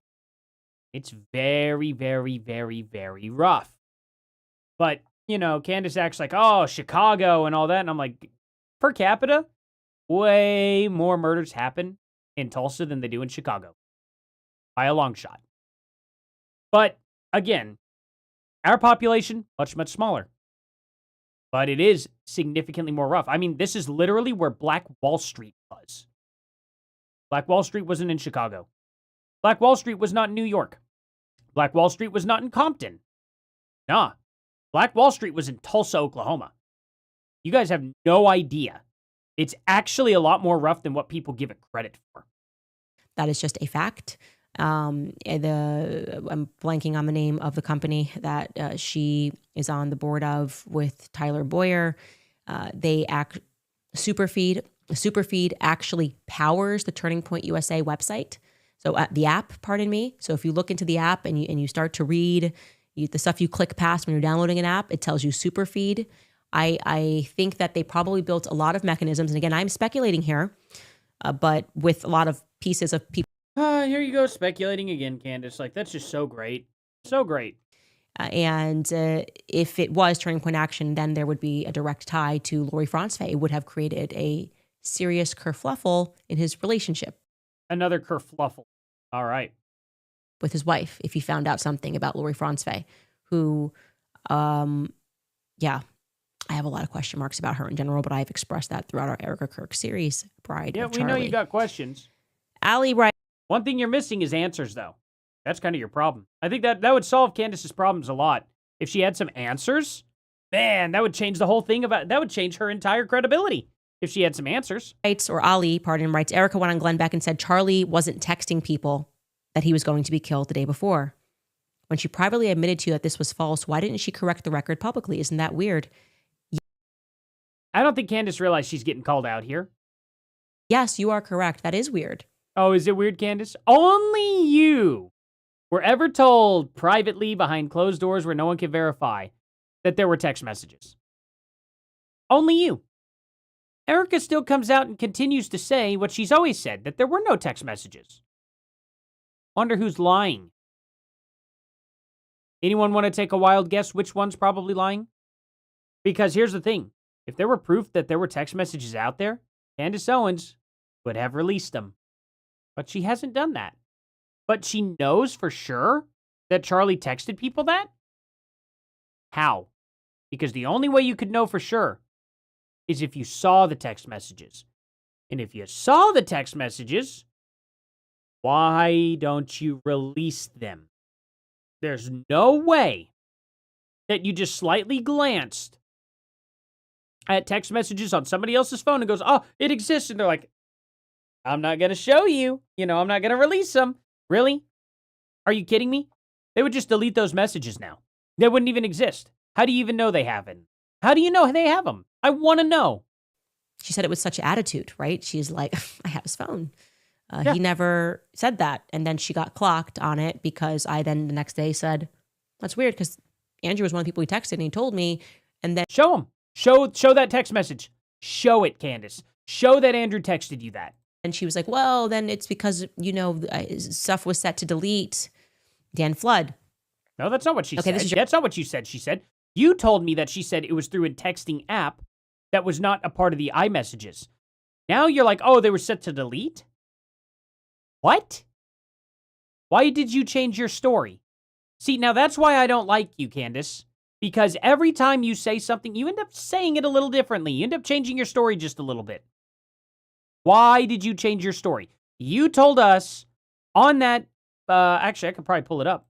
I'll pull it up real quick. I'm going to quote you on it. I'm going to use you. It'll be December 15th. Let's see. It would be, oh, what the heck? Okay. So that would be 5 months ago. Go with 5 months ago. Okay, 5 months ago, see in Valhalla, another friend, Tron, crossing the line, Exodus, Operation Mocking Plane, from Brittany to Charlie. And Kelly, why is everyone? Ben Shapiro, let's see. This is 6 months ago now. That'll be too far back.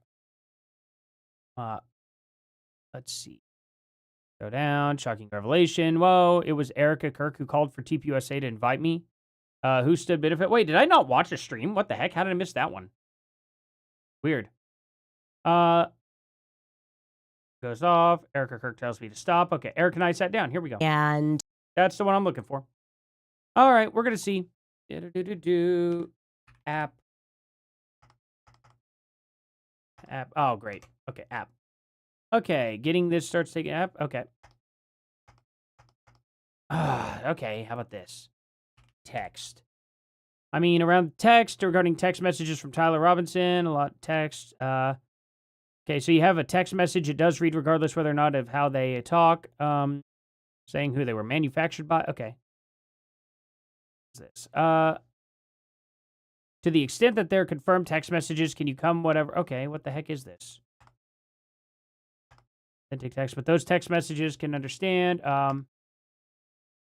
Okay, here we go. Poorly on me because I was the one who said he did in fact text. Okay, here we go. Let's see.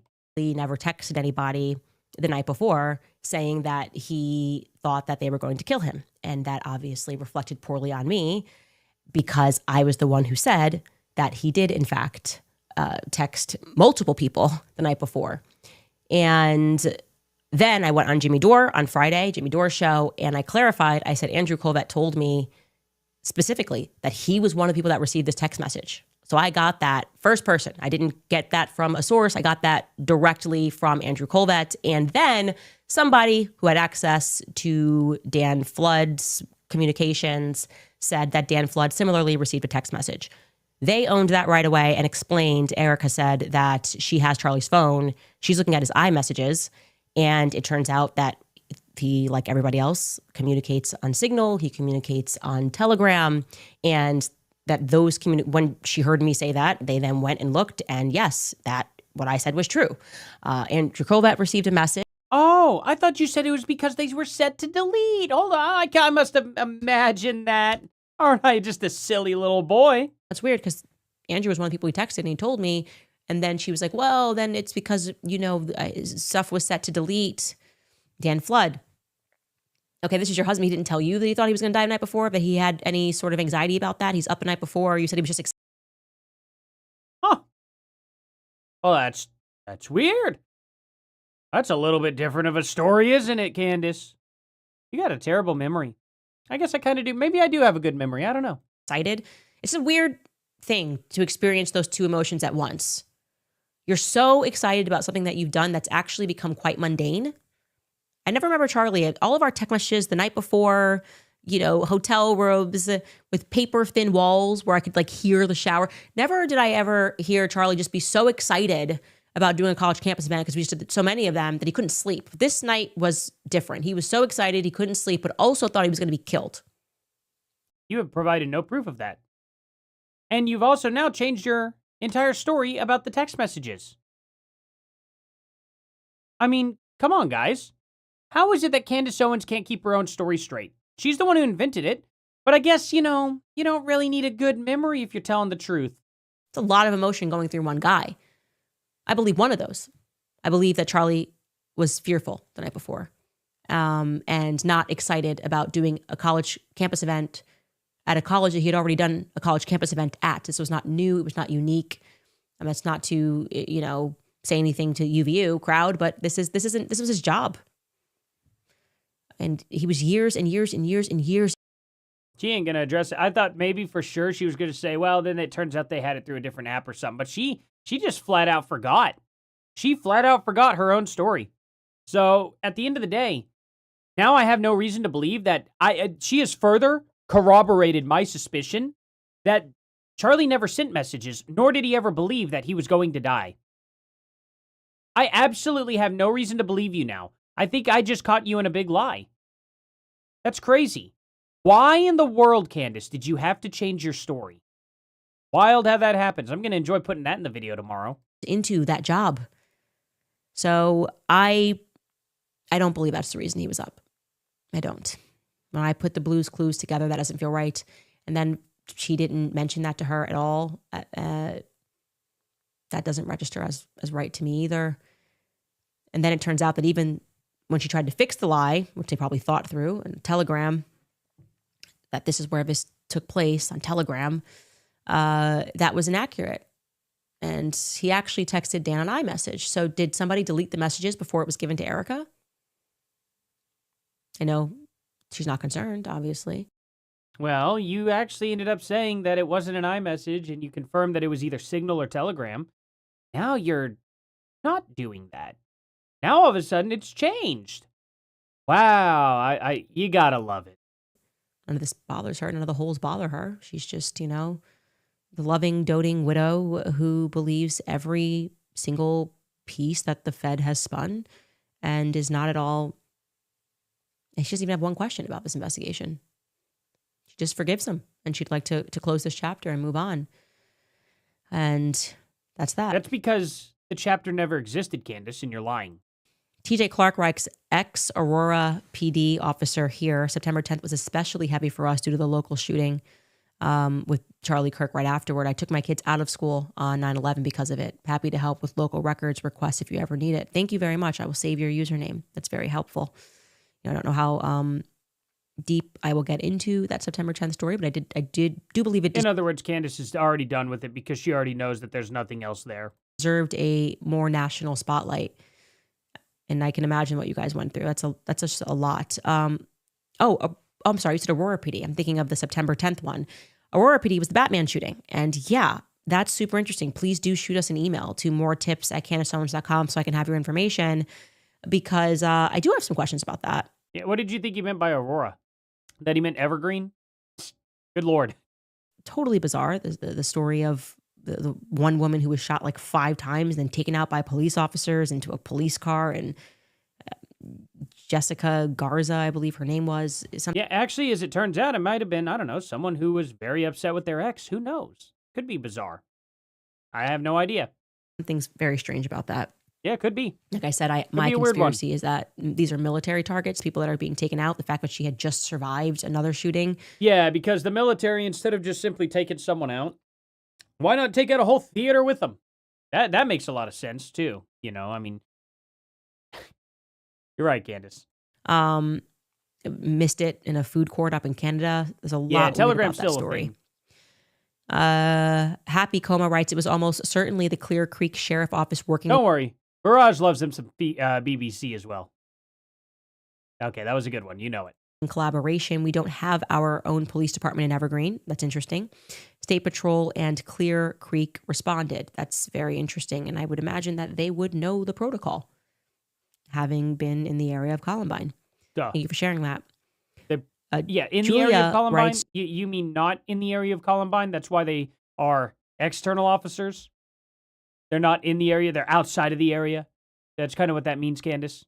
Just saw a Words of Wisdom video that Erika Kirk recorded of Charlie Kirk. He said, you want to find out a lot about someone, give them a bunch of power. It just feels like a whole 2025-26 vibe between TPUSA, Trump, and Israel. Yeah, like Candace, give her a bunch of power. Look what she does with Somebody made the joke. Somebody who will not be named in the control room made the joke. And it really tickled me, because if you watched Lord of the Rings and like all of the people fighting for power for Charlie, it's like Charlie was the only one who could actually hold the ring and not want unlimited power. And then they were like, Erika comes out of nowhere and just tastes the power and becomes that queen who's like, I can be the queen. I think we have that clip. Has she done anything like that? What has she done that makes you even remotely think like that, Candace? Can you tell me one event one specific thing that Erika has done at all? Just one? I mean, come on. Like, you're sitting there acting like she's just hoarded all this power and she's doing crazy things. But what has she done? We have to show the clip. This is the moment I'm talking about. If you're not a Lord of the Rings fan, dismiss this. But this is, I'm like, yeah, yep. The ring, tempting. I can be your CEO. Let's watch this clip. Okay. I do not deny that. Great. No. Instead, I think people wanted some power. I don't know. I know you don't know. That's a fact. You really don't know because you can't even name one thing that Erika Kirk has done that has been abusive of any power or has exercised any power. Like, I haven't seen her remotely exercise any power whatsoever with Team USA. Not a single thing. What are you talking about? Instead of, you will have a queen. I'm sorry that we're not serious people. Please ignore us. Anyway, we have merch on the website. Please ignore us, but yeah, you're definitely not a serious person. Do support us. You can join the book club on Friday. We will be doing my book, which I'm very, very excited about. So you're just going to keep hearing me say that. Make him a sandwich. This is the first time we're reading my book. And I don't drive jokes off. It's fine. Don't care about your garbage advertisements. Okay, great. And that's the end of that. Well, she's just like, they just want power. But, I didn't see Andrew Colvett going, I need to be the CEO. And I didn't see like Mikey McCoy going, I need to be the CEO. And I didn't see any power struggle at all. As a matter of fact, it was almost instantly, literally, Erika Kirk is now the CEO. Candace Owens going, I am relieved that Erika Kirk is the CEO. Everybody literally, genuinely going, we're glad that Erika Kirk's the CEO. So what's this power struggle you're talking about? It doesn't make any sense, Candace. And then you can't even give an example? Every time I bring something up, I always stop in the middle of what I'm doing and I find an example of what I'm talking about. You notice how Candace Owens never does that? Ever? Literally. Nothing but pure projection from Candace. That's what that is. Crazy. But, I mean, hey, at least we know that she literally forgot about all this. So I'm going to have to, 7 minutes, 4 seconds there. All right. I'm going to have to remember that it's at the end. You know what? I know how I can do this. I'll literally just put this over here whenever I boot up YouTube tomorrow, whenever I boot up my stream tomorrow. I should just have it there on that timestamp. The guy never told me which video at all to pick. And then he did change his tune, though. That is what's funny about it. So I guess I won't pressure him anymore. But he did change his attitude towards like, oh, well, Charlie may have been for bombing Iran, actually, but he definitely wasn't for it being a forever war. And it's like, yeah, but forever hasn't happened yet. You know what I mean? Long-term hasn't happened yet. We're not in a long-term war.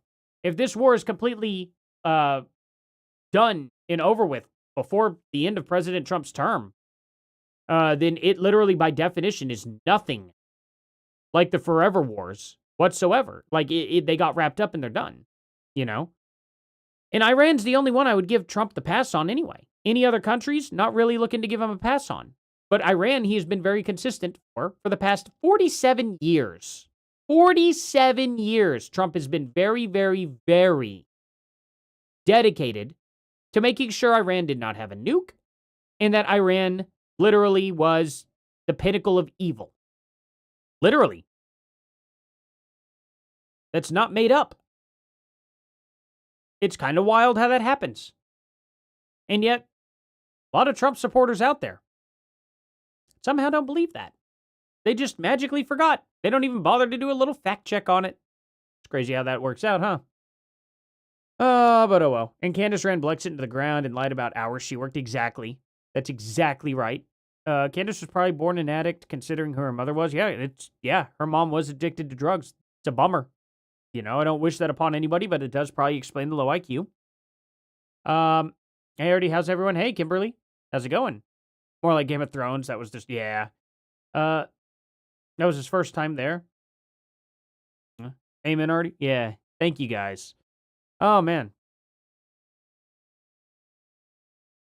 Yeah. It's crazy how all that works. It is kind of nuts, isn't it? Anyway, guys, I'm going to have to hop off here. I will definitely be on tomorrow. Tomorrow night, normal scheduling. I got lucky to where I could actually live stream tonight. So that doesn't happen on Tuesdays very often at all, guys. But I am very, very, very glad to have you guys here. Thank you all so, so much for being here. Genuinely. You guys are awesome. If you guys are new here and you haven't hit that subscribe button, or if you're, been around a while and haven't hit that subscribe button, please do. Please do. It helps out so, so much, guys. It really does. So does the likes. The likes help out so, so much. You know what I mean? Share this with your friends, too. Get your friends to subscribe, maybe. Let's try to get this channel as big as possible. That's the only thing I really worry about. I'm not worried about, advertising. I'm not worried about, donations or anything like that. I just want to grow this channel because once the channel's big, I don't have to ask for donations, ever. I still don't. You guys literally still do it. It's crazy. I appreciate it. I genuinely do. Every donation is absolutely appreciated. For sure. But nobody ever has to do that. And it's just incredibly kind of you. I got lucky. I got lucky to have the kindest audience ever. You guys are amazing. I mean, genuinely, thank you guys. Y'all are so nice. It's unbelievable. Man. I genuinely wish that I found more people like you all literally out in the real world. I mean, don't get me wrong. I do find people like you guys out in the real world. It's just such a mix. And you guys come in here and you all are so unbelievably respectful. All of you. Literally 247 people in here right now. And every one of you guys are just really nice. Good luck finding 247 people on the street at one time who are like that. You know what I mean? But seriously, thank you all. And as for I don't want to do advertisements. I really don't. And the reason why is because even if it's a product I like, I've been thinking about this a lot. It's been keeping me up at night. Not gonna lie. Even whenever it's okay, cool, I could advertise this. It's still a transaction. It's still I don't know. It doesn't feel genuine to me. You know what I mean? Even if it was oh man, if Music Man sent me a Majesty in the mail, and we're you can keep this $5,000 Music Man Majesty or something like that, or $7,000 one, whatever they'd want to send or something. If all you got to do is just advertise that guitar for a month, show it off, play a couple riffs, do that, and then, it still feels like an obligation, and it still feels like I'm trying to get you all to do something you might not want to do. You know what I mean? I don't know. Maybe I'll have a different perspective if I find something that's something I legitimately use every single day. I don't know, cool flashlight or something. Or even if it's they send me cash, straight cash, and they're hey, here's something, would you buy something like this? It's yeah, absolutely I would. It's just, I don't know. I don't know that I want to do that. I really don't know that I want to do that. But, oh well. We'll burn that bridge when we cross it, right? I guess. I've had an advertiser on here before. And then it was a little scammy. And I was nope, not advertising this again. Obviously I didn't have the $500 to give back to him for it. So I went ahead and did the full month. After that, I was nope, not doing it again. And ever since then, it's just put such a sour taste in my mouth. And it's I do not want to sell my audience a scam. It really genuinely bothered me. And that was back when I had 10,000 subscribers. This was 2 years ago. So, yeah, I don't know. I just don't think I want to do it again. Rich Niche, thank you so, so much for that $5 super sticker. That's very nice of you. I don't know why I didn't count it towards that little goal up here. That's weird. Why not? But it doesn't do that? They need to just go ahead and add that. A super sticker should count just as much. That's weird. Huh. Oh, maybe I should do a survey or something for YouTube and be hey, fix this, which they'll probably ignore. Already get your sponsor on. We support. Oh, thank you guys so much. I just don't know if I want to do that. I don't know. Like I said, it feels greedy. You know what I mean? It feels greedy to do that. Maybe I'll get over that. Maybe it's something you guys will like. I just want to make sure.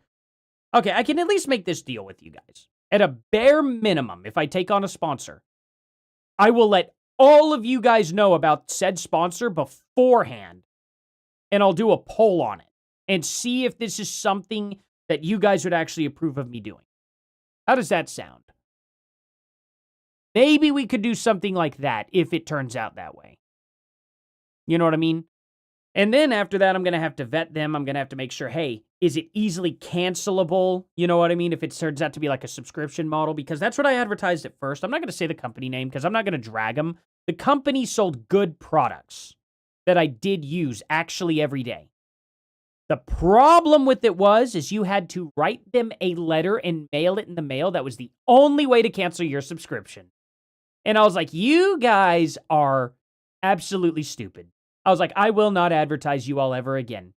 I was like, that is insane. We are literally in the digital age. Everything else has an unsubscribe button, and you guys want me to write a letter in and have me sell you guys to my audience? No, not gonna happen. I was done. I was very frustrated, very angry with them. I felt like I had gotten screwed over in the process, even though I really didn't. Because I told them over the phone, I was like, you all are going to cancel my subscription over this phone now before I have a cow. And they're like, yes, sir. And I was like, and if any one of my people at all that I advertise to signed up for this, if you make them sign a letter, I will put it on blast. And they said, we'll see what we can do. And I haven't heard anything from anyone. I don't think I actually got anyone to sign up. I actually don't think anybody signed up with it. So there's that. But I was very mad about it. I was very, very frustrated. And I was like, I can't believe this. And I've gotten several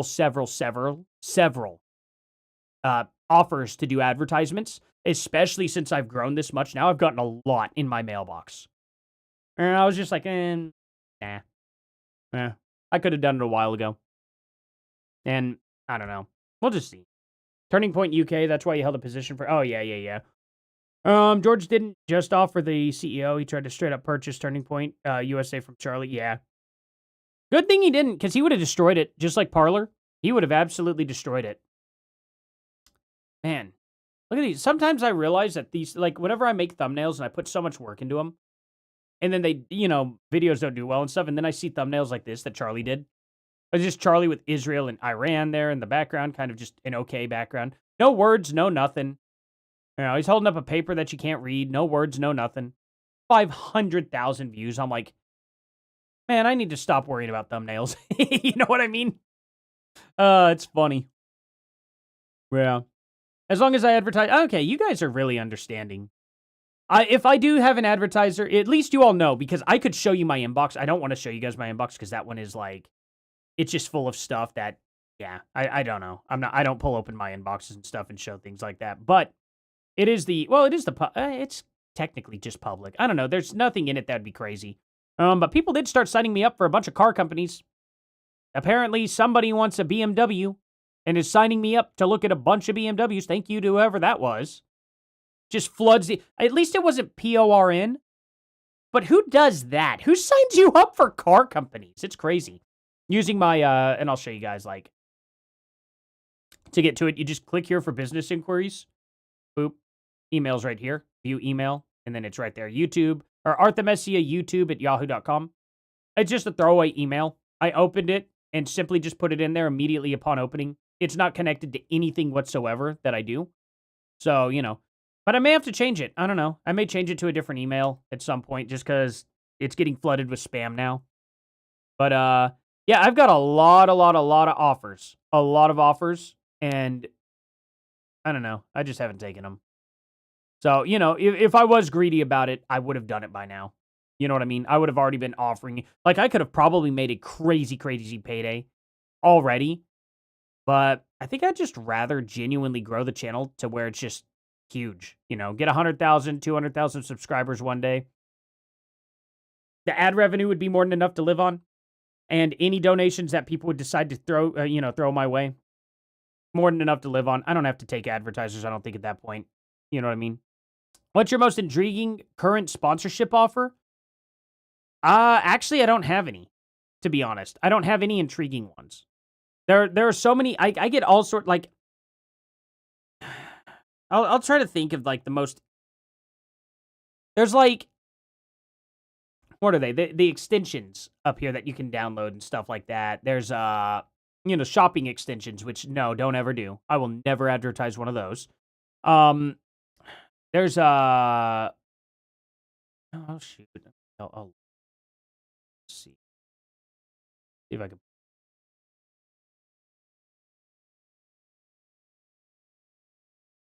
When I put something out of my mind, I genuinely forget. That's kind of my weakness. I'll forget things easily if I do not pay attention to it. Which I don't know how people... I genuinely don't know how people do it. Sometimes people will passively say something. They're like, yeah, whatever. And then they'll just remember exactly that. It's mind-blowing. Some people have crazy memories. You sign me in? My gosh, Yahoo's getting garbage to be garbage.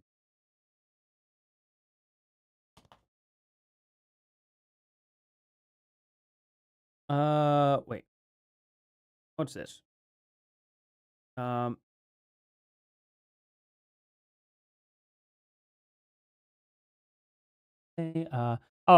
that's not that's not an advertiser. He's offering to bot farm for my... That's so stupid. Oh, yeah. There's a stocks, something called...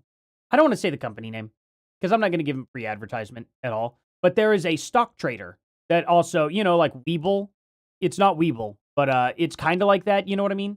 Kind of like Robinhood. Things like that. They hit me up all the time. I've got like 5 or 6 different ones from different companies. This company. Actually, I get those more often than anything. Stock traders. Let's see. What else do I have? Man, I have so much freaking spam now. It's so irritating. Wow. Someone really did this. Oh, yeah. And then there was a tech company. Also, AppSumo. Oh, I just said them out loud. Dang it. Okay. I'm not going to read from that anymore. It's like a tech company that does like, I think it's AI. They wanted me to advertise, and I'm like, no, I'm good. Not doing that. There's a website building company that wanted me to advertise for them too. Not Squarespace, not the popular one. Smaller one than that. Just things like that. And they offer a good amount of money. They offer a really good amount of money for it. I could literally quit my job with the amount of sponsors that I've gotten if I wanted to do that. But, nah, I'm good. It's going to have to be something really, really, really good for me to advertise. I just, something that I would want to... Jeez, boy. Good Lord. Okay.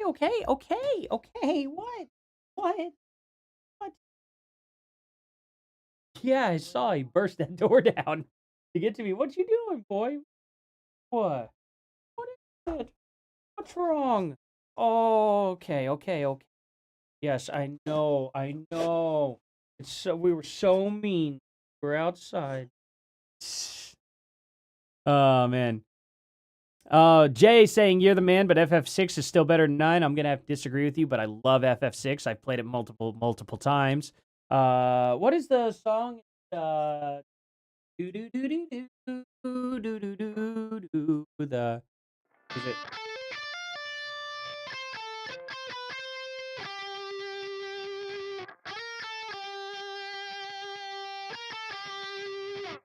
Is that the FF6 song?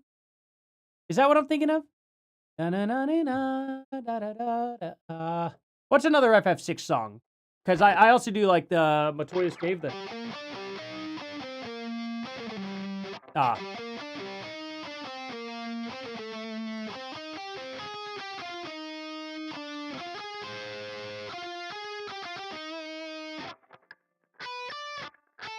Is it?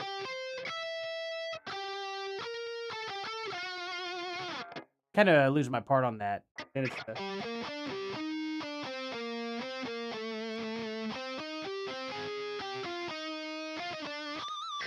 His name's Bishop. That was the FF5 song? Shoot. I lose part so much of them. I was also doing the intro like yesterday. I was like... no, it's here.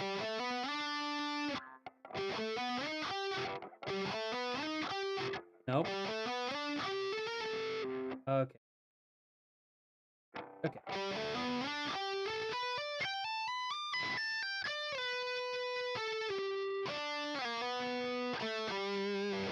I'll show you on here. It's a little stretch. It's awkward. It's really awkward because most of the time when you play, it's a good shape, but suspended chords have a completely different shape that I have not wrapped my head around yet. But suspended chords are like the most pretty sounding chords. Suspended fourths specifically, which is what I believe I'm playing. Nope. I keep wanting to follow a specific major pattern or a minor pattern instead of a suspended pattern. So it's like...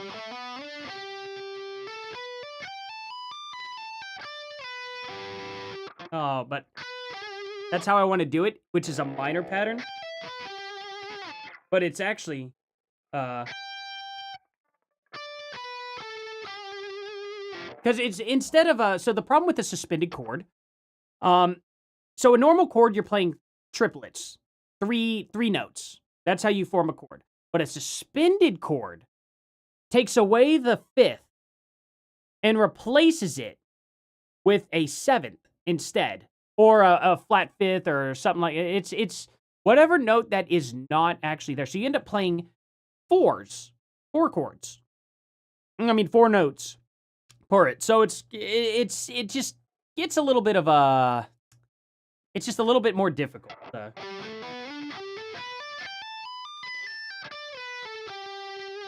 And then I lose my spot right there because I want to go down to...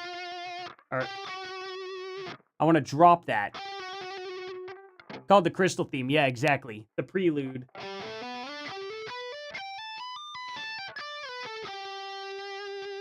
And then I stop there every time. Dang it. Which is also, ironically, because it's that beautiful fantasy, pretty stuff, it's...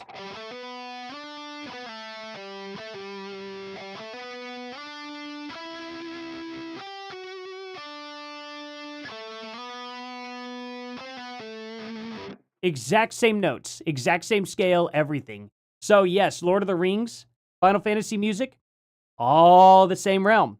That's kind of how you do that stuff. That's why fantasy music sounds incredible, because they're all using suspended seconds and suspended fourths, which just, oh man, it's just a beautiful, beautiful thing. Play a harpsichord like a real man? Yeah, I want to. I would love to.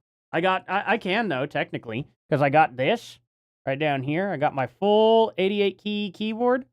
Oh, if I can. There we go. Yes, I have my wife's wifey cup. I do have that. And I also, like, my wife has all these crazy mugs. I still want to make a mug like this, though, with, like, a cartoon version of her face. And instead of, no, I will not have a nice day, it's, no, I will not make out with you.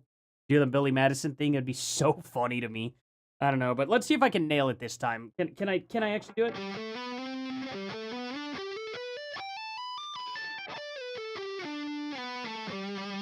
Kind of nailed it. Sort of close.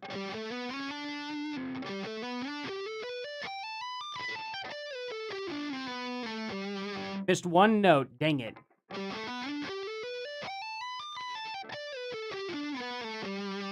Wow, I actually nailed it. You have no idea how long I practiced that last night, and I couldn't get it for anything.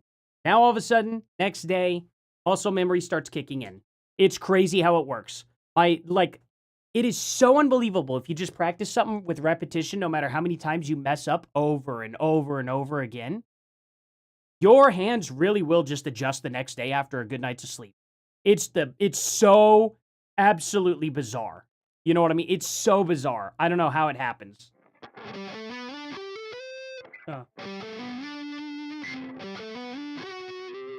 Then I forget it.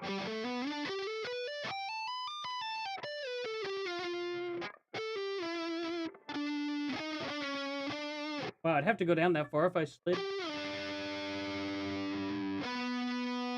I could do it like that, though.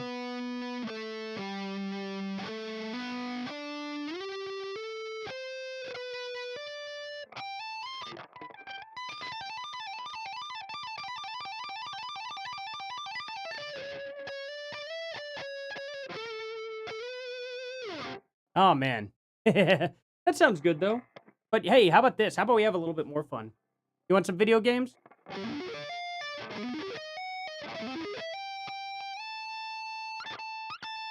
Actually, I'd have to have it on that other one.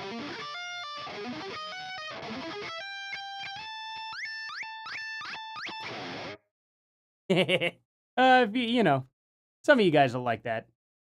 Alrighty, guys. It was a lot of fun. Thank you all so much. Thank you all so much for being here. Let me, I think I saw, did I see, no, I don't think, did I? Oh, yeah, JJJ. There we go. Alrighty, guys. Let me thank everybody first. Thank you, Mex Chica, so much for that $5. Wombat Mommy, twice for $15 there. Chels Hopper for 10. Jacob for 30, whatever those are. I'm sorry, I just don't know the symbol for it. It could be really anything. But thank you so much for that. Bigwood Cthulhu, Gritchnitch, Bigwood Cthulhu twice for $10. Gritchnitch for 5, and Jay for $2. Thank you guys so much for being here. You all are absolutely amazing. Nobody ever has to donate, but the fact that you all did was just an unbelievably kind thing to do. Like, genuinely, thank you so much. I should play some Zelda and stuff on here, too. I want to play the Storm song. What is it? Is it just Storm? Song of Storms. That's what it is. Okay, boy. I promise I'll take you outside and throw your ball. I promise. Go get your ball. No, go get your ball. Get your ball, okay?